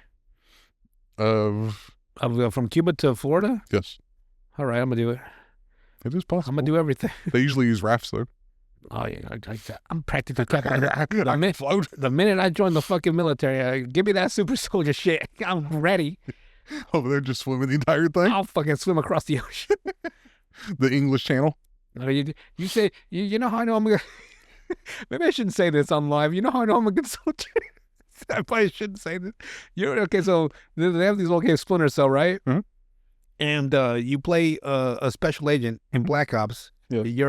You're specialized in infiltration and extraction, assassination, information gathering. Yeah. And so I was playing this game, and one of the levels, I think it was Pandora Tomorrow. I can't remember which game, because there's Splinter Cell, Splinter Cell, Pandora Tomorrow, mm-hmm. Chaos Theory, Double Agent, Blacklist, Conviction. There's a whole bunch of them. Yeah. And of course, I love military stuff, so I was playing the game. And back then I used to have patience, right? I could play one level for like 4 or 5 hours. Yeah. Just learn everything, learn the soldiers' movements, learn their patterns, their conversations, find out who I need to fucking grab, extract information from him, and put 2 in the back of his head if I was supposed to. Or if not, I'd just knock him out and hide him somewhere. So one of the missions, I meet up with this woman, and she's helping me infiltrate through this city that's under lockdown or something. So me and her team the whole mission, and we're working together. We fight off some guys together. We do all this stuff together. Mm-hmm. And then she's basically my ally the whole mission. And then when we part ways, she gets on an elevator, and I have this earpiece that's always connected to my HQ. They can talk to me, like just to me though. Yeah. And I'm just sitting there, and like, mission is done. Bear in mind, I got to know this woman as we're working together, right? All this and that. And the guy's like, kill her. I'm like, okay. And I didn't even... You didn't even think about it? No. He just told me. I just worked with this woman for like 3 hours, and I put a bullet in her fucking face. I didn't even hesitate. Okay. I'm like, oh, maybe I would be a good soldier. You follow orders. That's what he told me. I didn't fucking know. I'm just following orders. It's fucked up. In hindsight, yes, it's very fucked up. It's like, damn, I can't believe I did that. Like, oh, well, time to move on. Of course, the character in the game, Sam Fisher's like, why did I do that? He's like, she's like actually a double agent, all this and that. So there was a reason for it. Right. But the lack of hesitation from my part. Yeah, just the fact that you did it. I'm glad that that there wasn't an online game, because they would have recorded that for future reference. Well, it's like they're just one. He's the one. Like, he'll be a good one. We're gonna make him what's the where they brainwash you They won't need to brainwash. Just tell me what you need. No, I'll just do it. Don't you ain't got to brainwash me for this. No, What we doing? just tell me what we're doing. I'll go do it. I'll do it tomorrow. What time? I'll do it for free. Where they're just like, oh my God, no. All right, next one is by Amusing Choosing. Nice. This person puts, this morning I woke up and ate one of the Fiber One brownies I recently purchased since a 70-calorie brownie sounded great. Man, Fiber One brownies fucking rip through you in a good way. Like your shit, like come out like a fucking ice, like like when you pull down on the fucking ice cream and it comes out like that. Oh God, the soft serve. Hell yeah. Yeah, soft serve shit. Well, it was in fact so great that I continued eating them and ended up finishing the whole box before 10 a.m. Jesus, man, you about to fucking dump it out. I then left for work, and on the drive there, I started feeling a bit crampy. It was letting out the most vile, bubbly farts ever. Dude, I hate the bubble ones. Like, sometimes you know the fart, right? Yeah. But when you feel those, like, I hate those because you can't control like their sound wave. You know what I mean? Like you're afraid like someone else will hear them. You can't feel you control the optics. Yeah, not like, the optics. The acoustics of it. It's like because like it won't be anywhere near your ass. It'll be like somewhere deeper in the fucking bowels. You can't. Your body's just over here making noises. Yeah, basically. Like each fart lasted a solid 20 to 30 seconds, not including the aftershocks. Sheesh. I got to work, and the pressure inside my stomach was only getting worse. I work as a vet tech, and today it makes me want to take a shit right now. I work as a vet tech, and today I was monitoring surgery, so it was literally just me and a veterinarian in a small OR for almost 5 hours straight. Just ruining that other person's nostrils. I was in pain, capital pain. Holding in the farts in my stomach was cramping like crazy. I excused myself once to go to the restroom and released a symphony of farts, concluding with only one tiny poop. That's it? Mm-hmm. That's weird. I survived the day secretly releasing farts as quietly as I could. It's like dudes that work working with her. It's like, bitch, I know you're farting. Like, it's only the two of us. It'd be like like when you think it's like not loud, but like imagine screaming it within you, like you still hear that. But to him, it's like, oh, that was quiet. I can hear those cheeks clapping. You just get that side eye all day. I couldn't manage to hold the farts in any longer, and I felt like I was going to shit myself. I remember this guy with like he had this nice business suit on at the store, right? He had his basket full of getting his stuff, all business ready, and he's like, yeah, looking good. I was like, oh, he looks like sophisticated, right? Yeah. Like, brr, brr, brr, brr, brr. Just fucking let him out like a bunch of farts. Like, you nasty motherfucker. Just there, just standing by the freezers, looking at the food. He just there was a longer one than that. Oh God! He just let. I'm like, that's like no decorum. Like I just thought the way he was dressed did not signify. It would be like you'd expect it from someone unkept and disgusting. Like just in sweats or whatever. Yeah, and like, bro, let me just fart it again. Hey, but it's all fun, yeah. This man was all clean and kept, and he just like. His ass is trying to talk. Okay. What made it worse was like I was walking past him as he started. I was like, nasty, crop dusted motherfucker. Some of my farts were wet. Oh no. Leaving a bit of quote unquote residue. So I had to trash the underwear as soon as I got home. Damn. Now I'm home, sitting on the toilet, with my butthole making the most vile sounds I've ever heard. Hoping that my body clears out all of this gas and shit by the time I have to go to work tomorrow. I've already dispensed one behemoth of a turd, but I can feel more bubbling away inside of my guts. Jesus. All in all, advice, any and all advice appreciated. Yeah, don't need every fucking fiber. Fiber one, like that. It's in the name. It's gonna be the one time that you're gonna get your fiber and never eat again. Fiber one means eat one, and throw the rest away. Fiber one before the rest of your asshole blows up. Next one is by Pulsar01011. This person puts, so this happened last night at like 2 a.m. Couldn't sleep because the room felt like a toaster. Got up to take a shit. Nothing dramatic, just tired and sweaty. Grabbed 2 squares of toilet paper. For whatever reason, I wiped with my left hand, not normal for me, and had another square in my right hand, just kind of holding it while trying to dab the sweat off of my face. Oh no, here we go. Where he fucking wipes his face with shit. I don't know what short circuited in my brain, but I wiped my forehead with the wrong one. It hit immediately. First of all, if you're gonna sweat, you might as well just get butt naked when you take a shit and just let it run. This is your argument for getting butt naked again? Just let it run. You don't have to wipe your body. Fight to the battle. Not just a little smudge, center of my face. Ugh. Just sat there for a second trying to. I wonder if I would vomit if it was my own shit, or whether I would be like, ugh, and then wipe it off. Like what? Like, I don't know. Like if it's your own stuff, right? Yeah. And they got on your hand, you'd be like, oh shit, gross, and you wipe your hand. Yeah. But like if you like on your face, would you also have a bit of? Bleh? I don't know because I would never do that. So. Right, but like let's say you fell in the toilet one day, and like I would hope to never. That is a horrible analogy. You know, just one time, you know, you're completely fucked up and you go face first into your toilet. So you fucking flush it and the shit blows up and shit hits you in the fucking mouth. I throw up. Would you though? I would, yeah. It's your own shit? Yes. I wonder. It'd be like, okay, if you threw up on yourself, would it make you throw up more? I've never thrown up on myself. Just saying, if you did. No. If you vomited all over yourself and then you look down at it. I'm like, oh man. I don't know actually. Because like if it's your own, right? Yeah. It's almost like an immune system. But you can, like, if you even taste vomit in your own mouth, it makes you throw up again. Yeah, but imagine wiping that shit across your forehead. They'd be like, that's shit, all right. It's so taste. You know why I say that is because I still can't understand Two Girls, One Cup and how they just nobody can. Just ate that shit like it was fucking a chocolate bar. So you watched the video? No, I've never seen it. That's how bad it is. Like I would never. No. It would have to fucking drop by accident on me because I would never watch it willingly. No. You know, because it's making my stomach hurt actually. I'm not into food play or feces or urine. No. None of those. Or blood. I don't know why people are into blood stuff.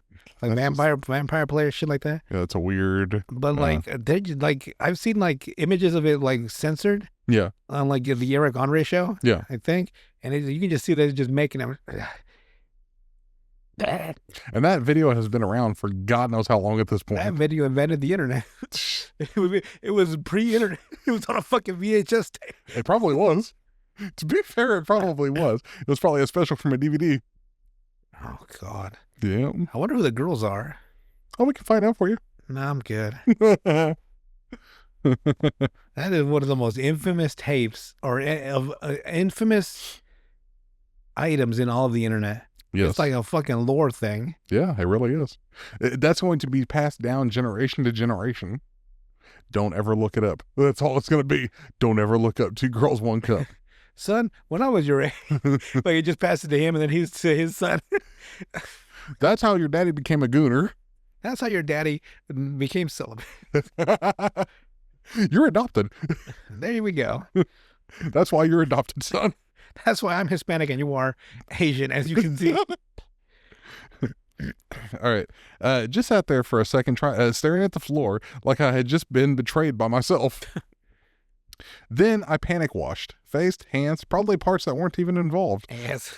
I think I used dish soap at one point. Didn't sleep after that. Just lay there thinking about how fast things went from it's hot to I just shit smeared my own face. Well. How fast it goes from 0 to 100. We call that Murphy's Law. Once the bad thing once it starts rolling, you almost can't stop it. Yeah, basically. Next one is by Training Tomorrow 449. So he's always training tomorrow. Yeah. This person put, I had a job in a pub for a while, serving drinks, that sort of thing. It was quite busy one day. As I was making some drinks, I hear this noise. It was sort of this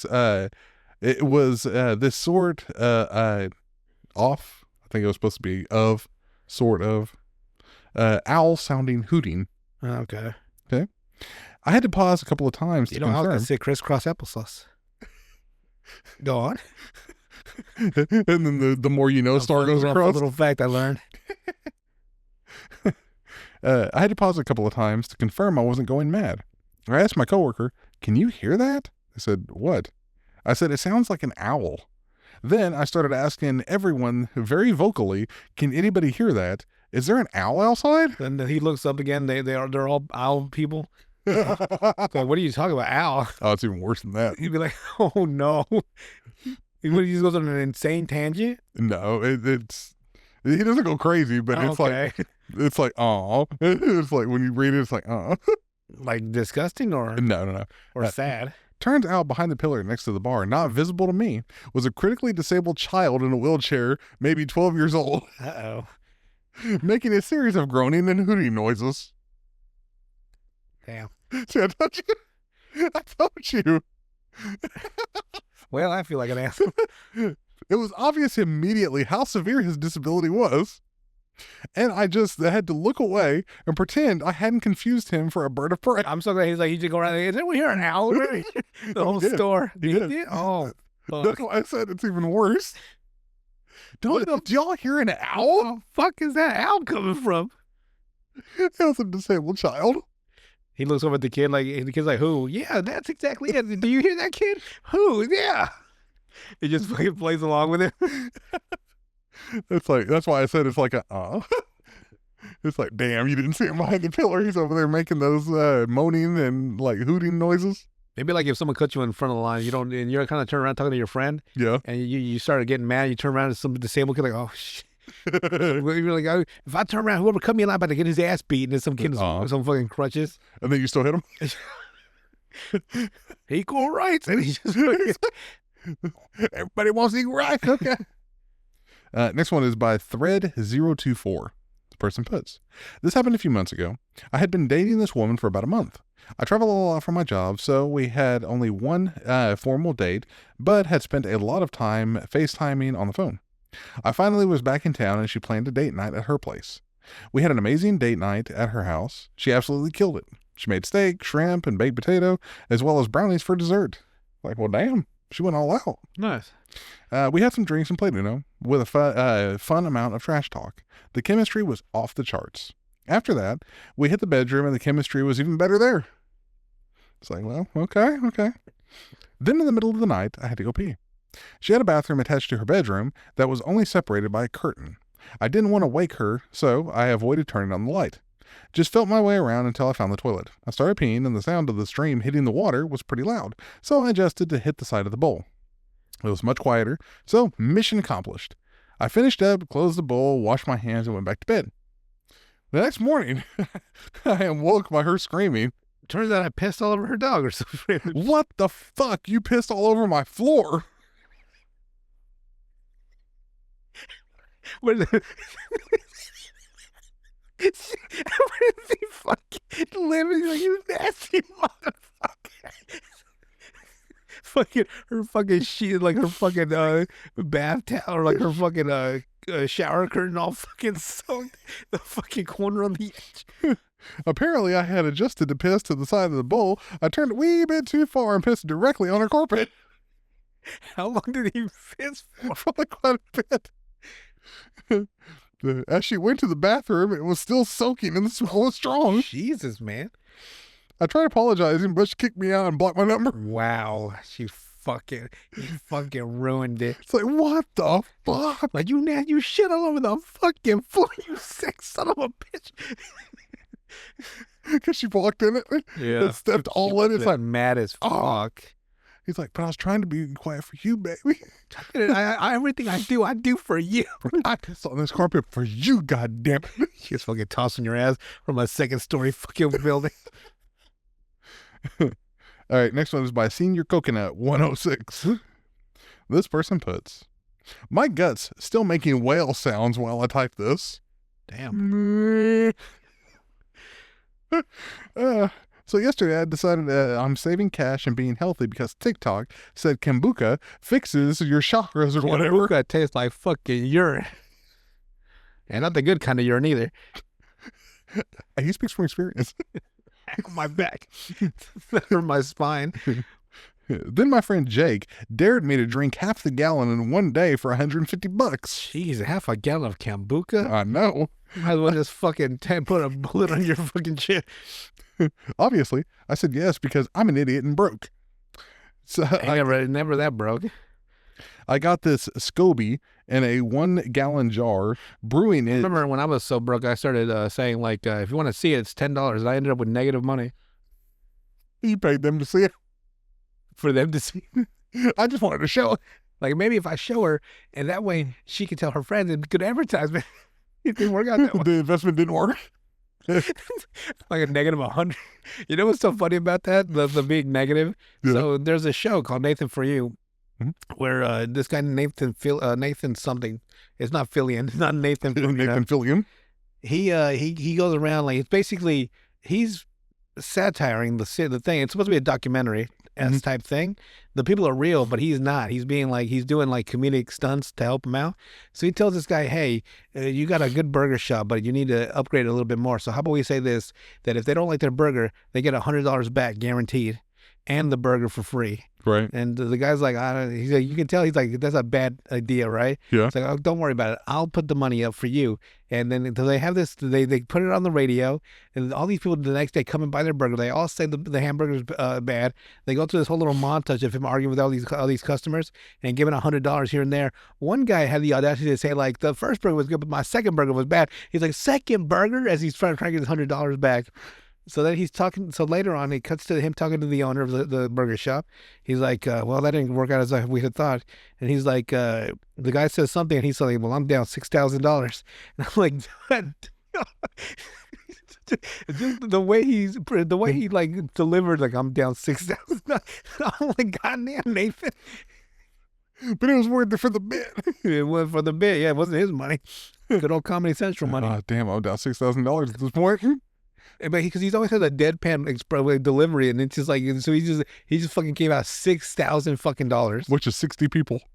God, these dirty motherfuckers. My first burger was good. The second one sucked. The second burger, he was fucking mad. I could tell Nathan was breaking character that way. Second burger. But you still have the audacity to complain. Oh, that was funny. There's like 4 seasons.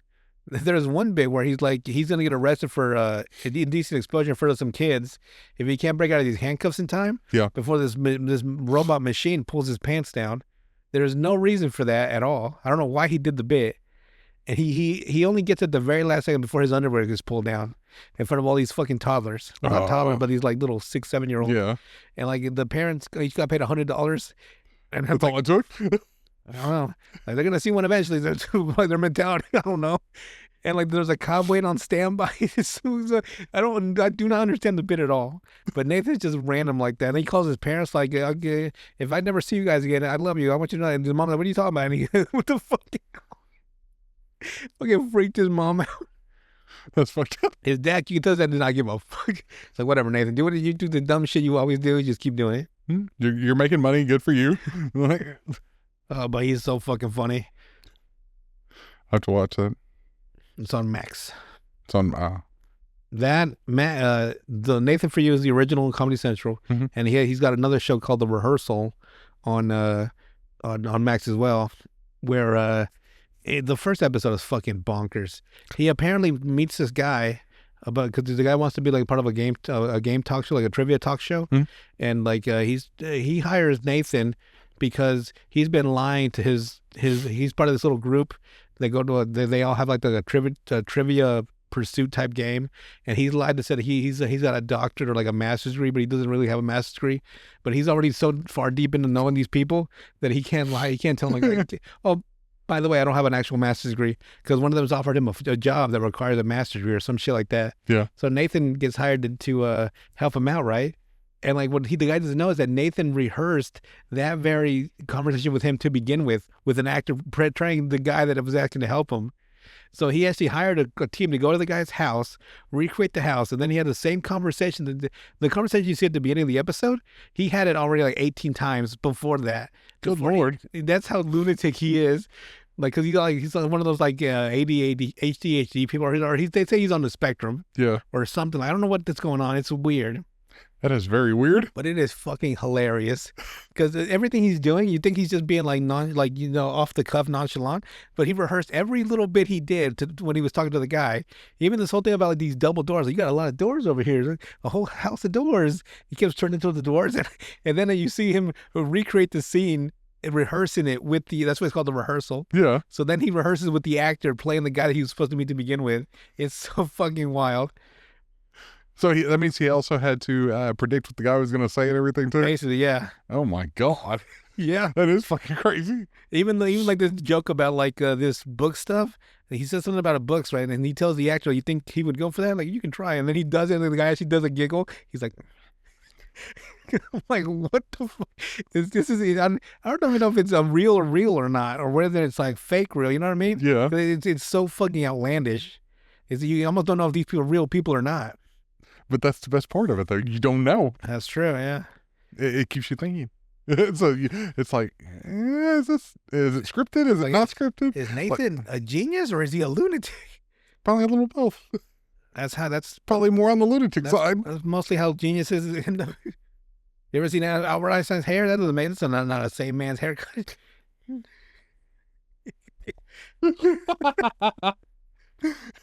But yeah, he did the same thing over and over and over, expecting a different result. Crazy. It looked electrocuted every single time. All right. Chug part of it during a work call. Boss asked if I was boozing at 9 a.m. I laughed and kept drinking. 3 a.m. I woke up because something inside of me learned how to punch. Sprinting to the toilet, burped so hard the mirror fogged. Nothing else happened. Damn. Cursed silence. Woke up again around 8-ish. Googled later and saw max 8 ounces a day.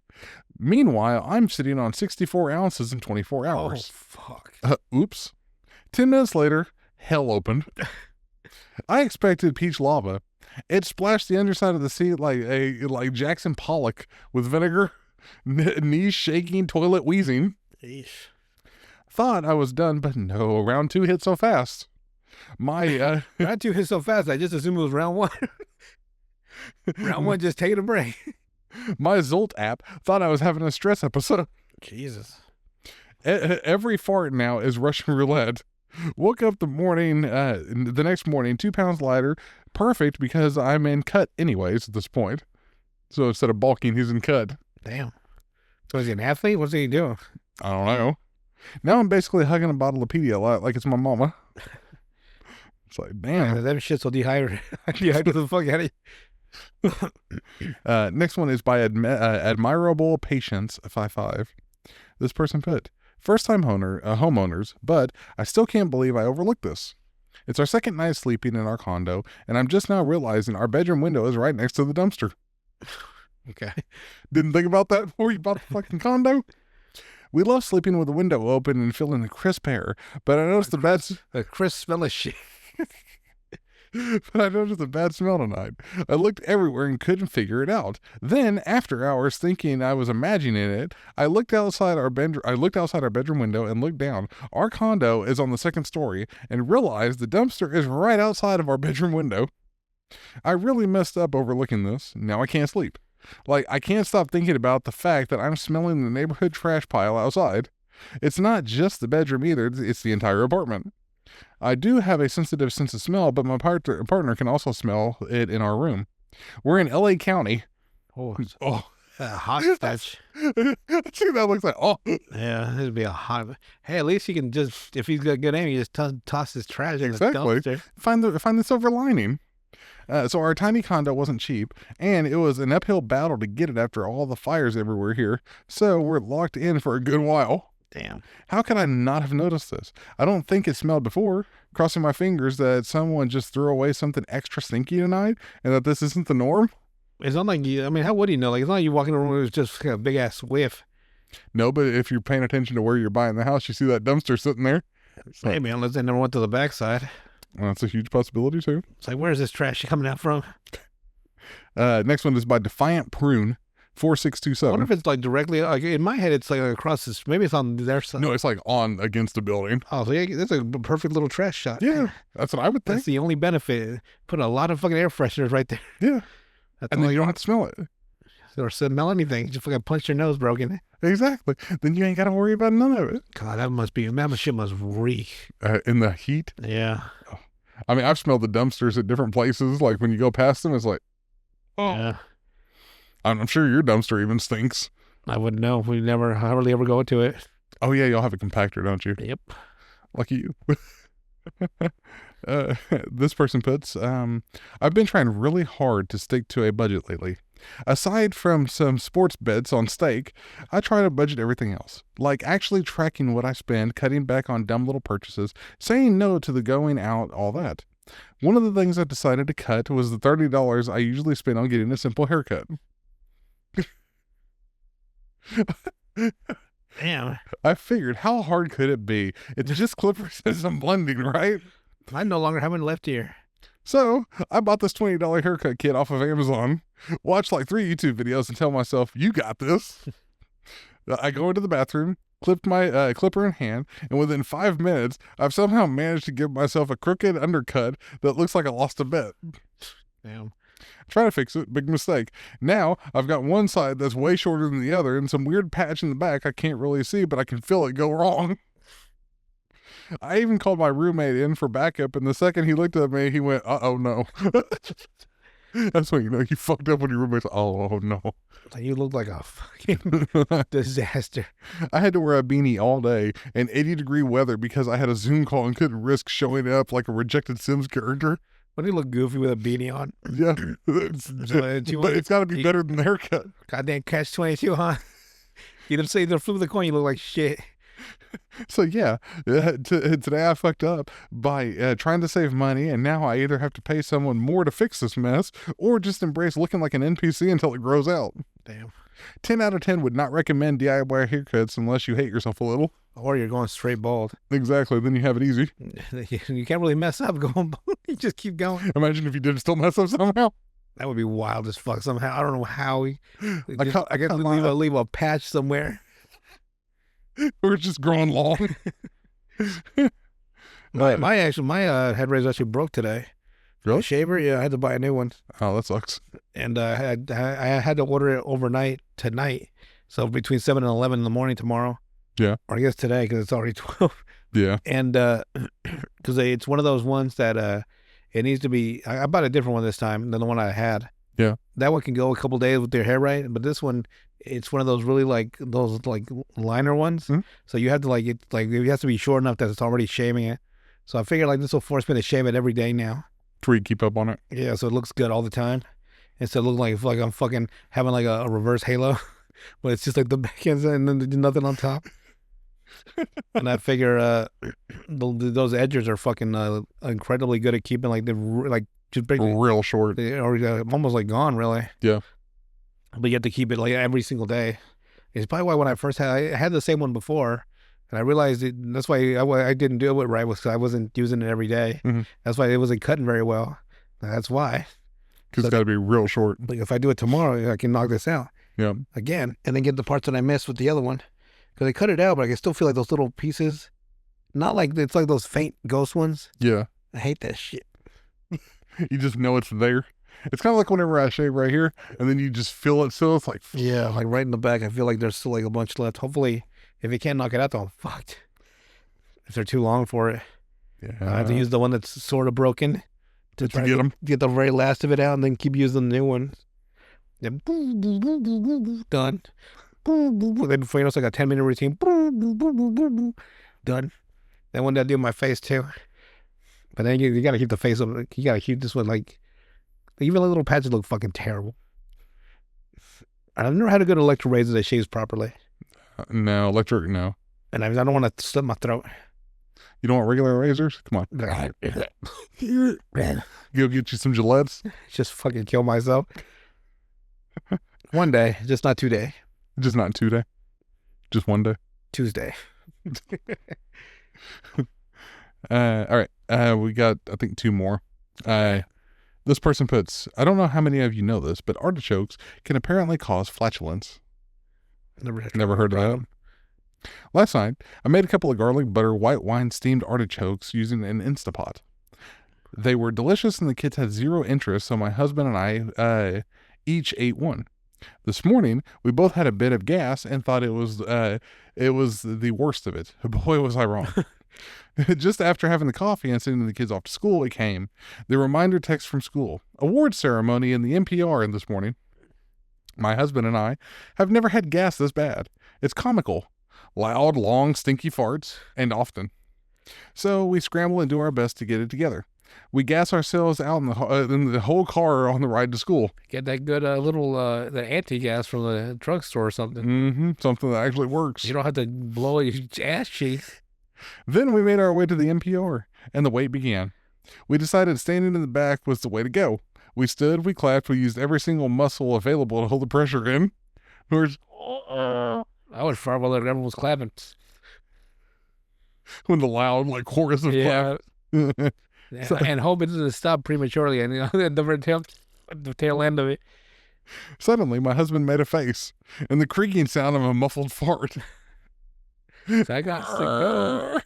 Oh yeah, like when you're trying to hold it, but it's like nah, and it just rips out.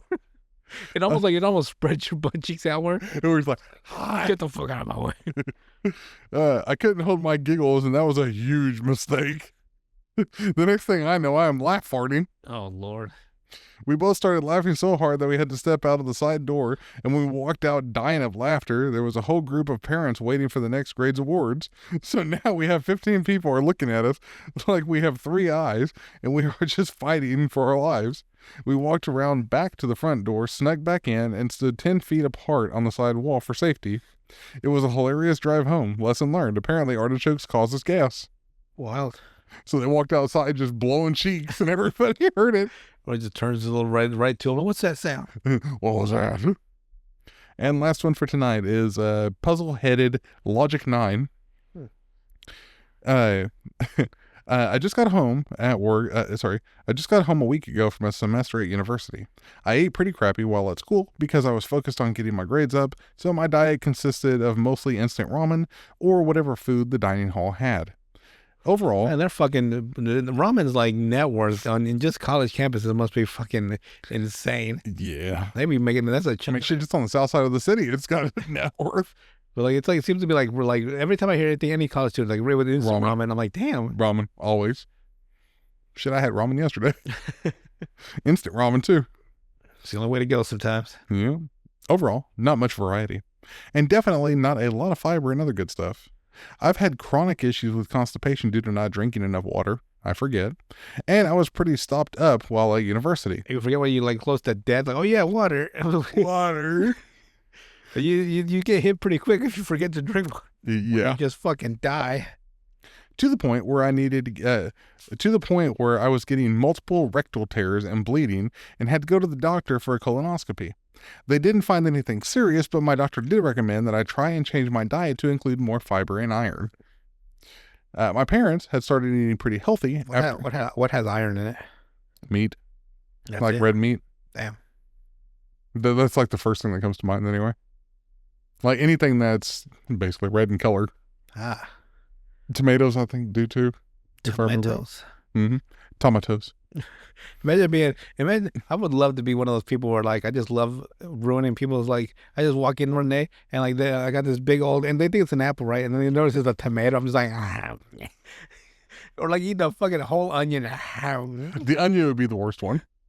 Like tomato you could do because you go to a farmer's market, get a good one. Onion though, just watching me. Or you peel it first though, and then they're just like, cause like it's something so it's out of the ordinary. It's not something insane, right? But it's like edible. You can see a whole fucking tomato or an onion, and you're like, what the fuck is he doing? Just fucking tears rolling down my eyes.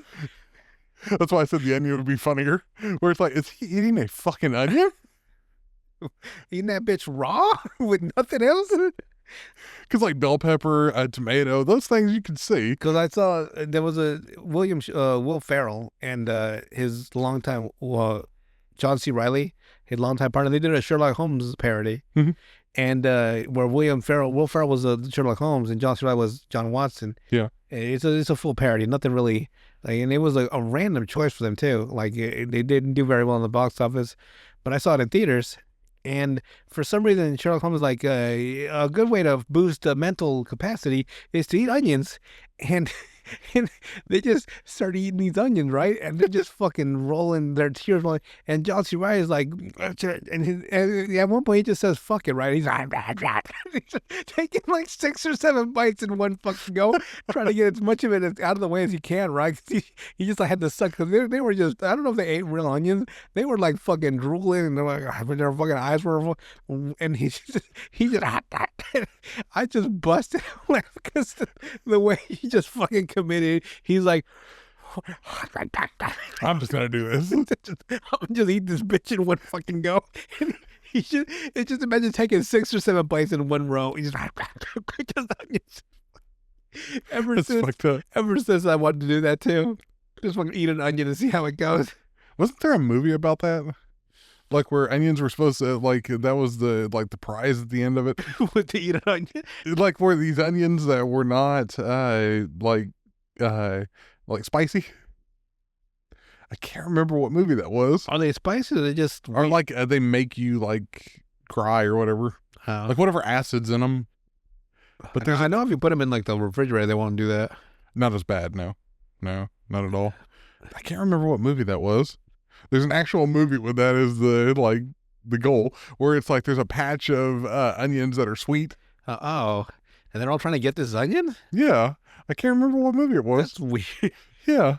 Then again, a lot of movies are weird lately. It's true. This was like one from the 2000s, I think. Like Bubble Boy?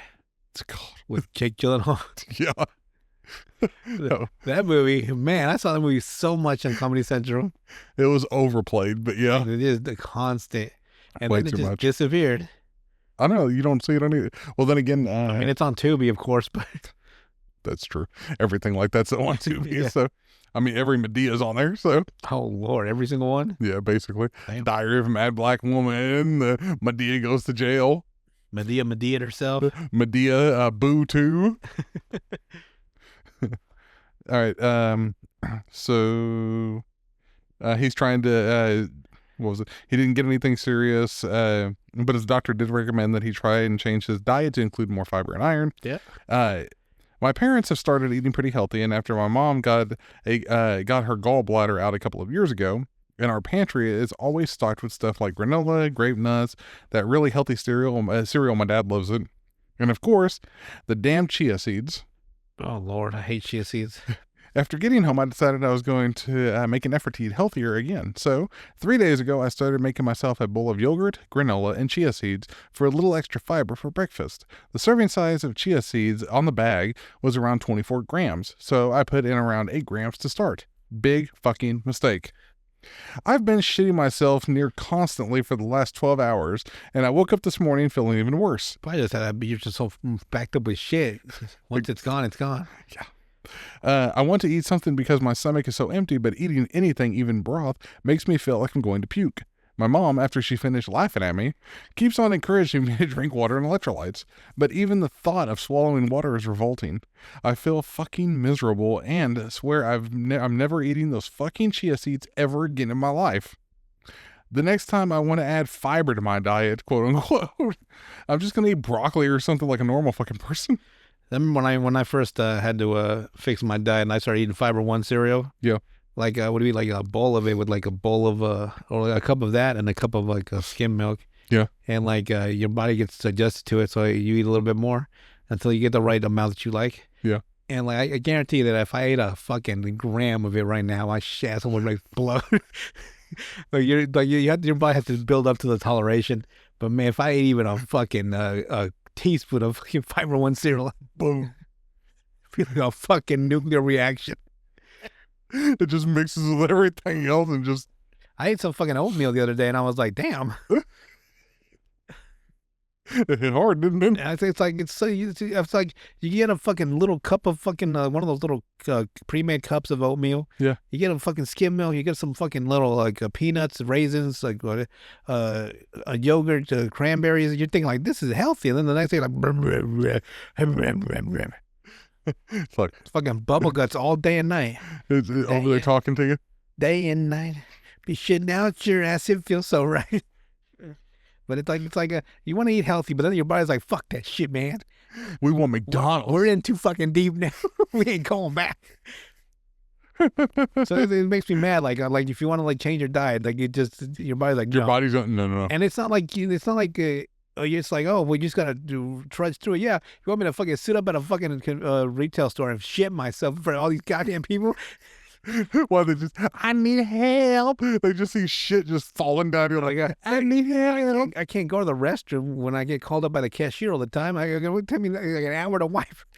You know what I mean? Like imagine the minute your ass hits the ground and you shit, right? And then you hear the fucking intercom. Yeah, manager's at the front place. I'm like, fuck, no. It would take, you'd have to wipe at least 15 minutes, especially with these these toys are like fucking 8 feet tall for some reason. So I'm dangling there from my fucking toes, just swinging back and forth. It is It's already bad It's enough. all handicapped toilets, so And I'm like, God damn it, man. you can't just get a normal toilet. Like a normal goddamn person. I'm practically standing up on this fucking. I know which one you're talking about, though, because they do suck. It just drives me crazy. Like, you want to be healthy, but then your body doesn't want you to be. And no, So absolutely. you got to find some other way to be healthy, but also make sure your body doesn't fucking flip out from system withdrawal. Like, system withdrawing.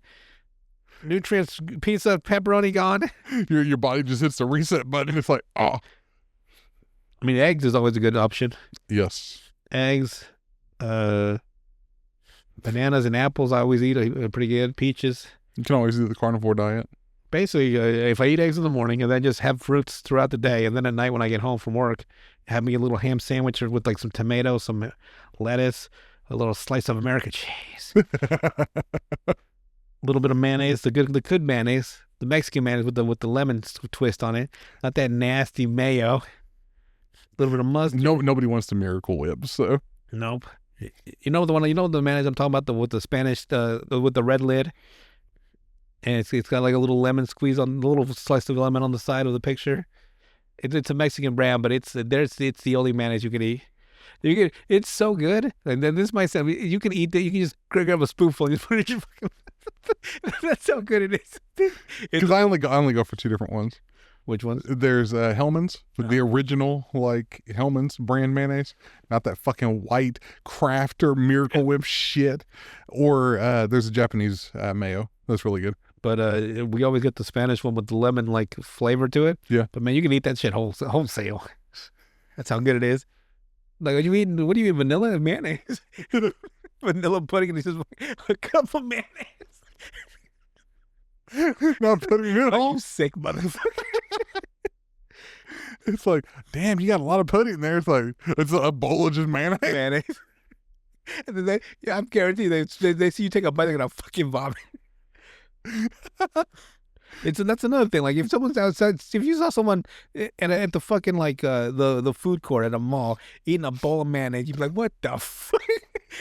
There's nothing wrong with it. It's his life, but somehow there is something wrong with it. He's just eating a bowl of mayonnaise and a fucking handful of fucking raisins. It'd be like somebody eating a bowl of ketchup. It's like, I mean, it's just tomato and sugar, But but somehow it's not. exactly. It's so weird the way we treat food, you know? Yes. Or if somebody had a bowl of like fucking mustard or Like, if something. a guy just walked to, like you saw a movie and the guy goes to the fucking kitchen, he opens it up and he's looking for some food and he grabs a fucking one of those little containers of mustard. He's like, opens it, like, squeeze like What the fuck are you doing? like whipped cream. That's it. Whipped cream's okay. No, that's what he does it like a whipped cream, like the mustard just fucking out of, like, he makes sure it's a good distance, so he squeezes it. People would be groaning. Sometimes I want to do that just to make them groan. Like, I want to see them do something in a movie that I know people would be able to, like screeching up against a chalkboard Yeah. on purpose. It's like, And I would make sure, like, hey, sound people, make sure it's the actual legit sound. So when it goes to the fucking amplifiers in their fucking theater, it's just in their fucking ears. so evil. I'm a man of my word. You like the joke? They just have the guy dump out an entire thing of mayonnaise and just start eating it. Just That's like his quirk. just to see, like, those people. It's like, is he really eating mayonnaise? Oh god. Just fucking takes a squirt of fucking ketchup and just puts it back. Because little kids do that. Nasty little motherfucker. Like, remember like Pikachu? Pikachu had his little bottle of ketchup. Did he? Yeah, there was a whole episode where he had a bottle of ketchup and was just over there licking it. Nasty motherfucker. It was the one that had Scyther and Electabuzz in it. Whenever they were fighting. Oh, yeah, they had that little duel or some shit. Yeah, where it was like, because red splashed on both of them. It's also weird that Scyther is so, it's like, out of all Pokemon, he just has fucking blades, fucking hands. Scyther. And then he evolves into a degraded version with the pincers. Yes. I'm like, no. Caesar. The fucking blades are the way to go. Yes. Scyther. Oh, you want to know a common, like, Pokemon player, Game Boy player, trauma that we all had? What's that? Well, so in one of the newer games that came out, it wasn't Pokemon Red. It was during, like, I think it was the Game Boy Advance version. Mm-hmm. May have been Crystal. I can't remember. Or Silver or Platinum. I can't remember which one it was. Was it Silver? There was one with Luigi, Lugia? Lugia, and the other, like, Ho-Ho. Oh, yeah. I don't remember what I know that Gold and Silver. Yeah, Gold and Silver. I don't know if it's that one. And then Crystal had Suicune. Yeah. So you go to your usually they have like those little blocks that keep you from going to a different area too early. Yeah. So you gotta like learn about the new area first, and then go to the next location, and you get like one of those like TM powers, like the like fly or dig or stuff like that, or cut, and you would get cut to cut down trees that were in the way. So you bump into one of these trees, and it turns out to be a Pokemon. Oh, Sudowoodo. And you're like, oh, it's a fucking plant type, so you get a fucking fire Pokemon. Yes, but it's rock. And then it says fucking not very effective, and then you just fucking shit your pants. Yes. Because no kid, we didn't know this motherfucker was a rock. And it was water. And it just fucking beat the hell out of us. I knew exactly what you're talking about. Traumatic as fuck. Everybody has that same exact experience. It's just like, you're just like, oh my fuck, I'm fucked. It's like, oh shit. Because you sent out your fire type first. I'm about to get fucking folded. And you ain't got no water type with you at all. Some people don't like water types. Or God forbid you have a normal type, it just gets fucking cracked in the dome. By everything? By fucking everything. But especially rock or fighting. Yeah. Even more so in the later games, if I remember right. I mean, I didn't really play them. But... God damn, man, that shit was fucking traumatizing. But of course, being a gamer, you just learn. Yeah. Like, come back with a different Pokemon. Like, I'll be back, motherfucker. I think I used Snorlax, actually. He was so fucking higher level that his Fury attack would be like a combo of 3 punches. So he just fucking knocked him out. Yeah. But even Snorlax was getting fucking rocked. He's just a normal type. And God forbid you try to catch it. No, I don't think was he catch? I can't remember if I tried. I didn't really like him, so I didn't care. Yeah. But now. But like if you were trying to be that one person that's trying to catch them everything, all. Yeah. Yeah. But you probably need like an expert ball. I know a regular one wouldn't do it. No. Unless he was like on the verge of fucking death. Yeah. That reminds me, my fucking Snorlax knocked out that blue dog. What was on the Suicune? Yeah. I used one of those rage attacks. Yeah. And sometimes he can't control himself, so he'll bypass your commands and keep attacking. Yes. I had gotten him down to no shit 3 fucking life points left. I was like, great. So on the next turn after his attack, because he attacks and he hit my Snorlax, then I'll use a Pokeball and catch him. This fucking fat fuck disregarded my fucking command. He said he just said he thrashing wildly and knocked the fucking Pokemon out. I could never catch him. That fat motherfucker. That's how it always was though with that. So I think I called him fat motherfucker. It was his nickname. Fat motherfucker. You fat motherfucker. Did I tell you to knock him out? No, you fat sack of shit. That's why I could never catch any legendary types, because my Pokemon would knock him the fuck out. Yeah. Well, thanks for that. I needed. There was that fucking red one that you could never catch because he would always flee. Entei? Yeah, he would just fucking show up randomly. If I remember right, he was actually fake Entei. That was like a real one somewhere else. Yeah. It was like a fucking, I don't know, I didn't understand the lore. There was like 2 of them, apparently. The one that you find in the wild that always flees, and then there's one just standing somewhere. Yeah. And I'm like, why is there 2? Well, who's the fucking second one? His fucking twin brother? Yeah. And then Raikou. Yeah. Millennial. It's sad that I remember all these names. I don't know any of the new Pokemon names, but the Johto, I know them. So there's a new one called Goku. And I just start making random characters. Naruto's a new one, just from all the other fucking animes. And it's in the shape of the fish cake. Kaido's a new one. He can become a fish and a fucking dragon. Hey, don't put it past him. So, But anything else to add before we head out tonight? No, that's it. I've said what I had to say, and now I leave for the day. We'll see you guys on the next one.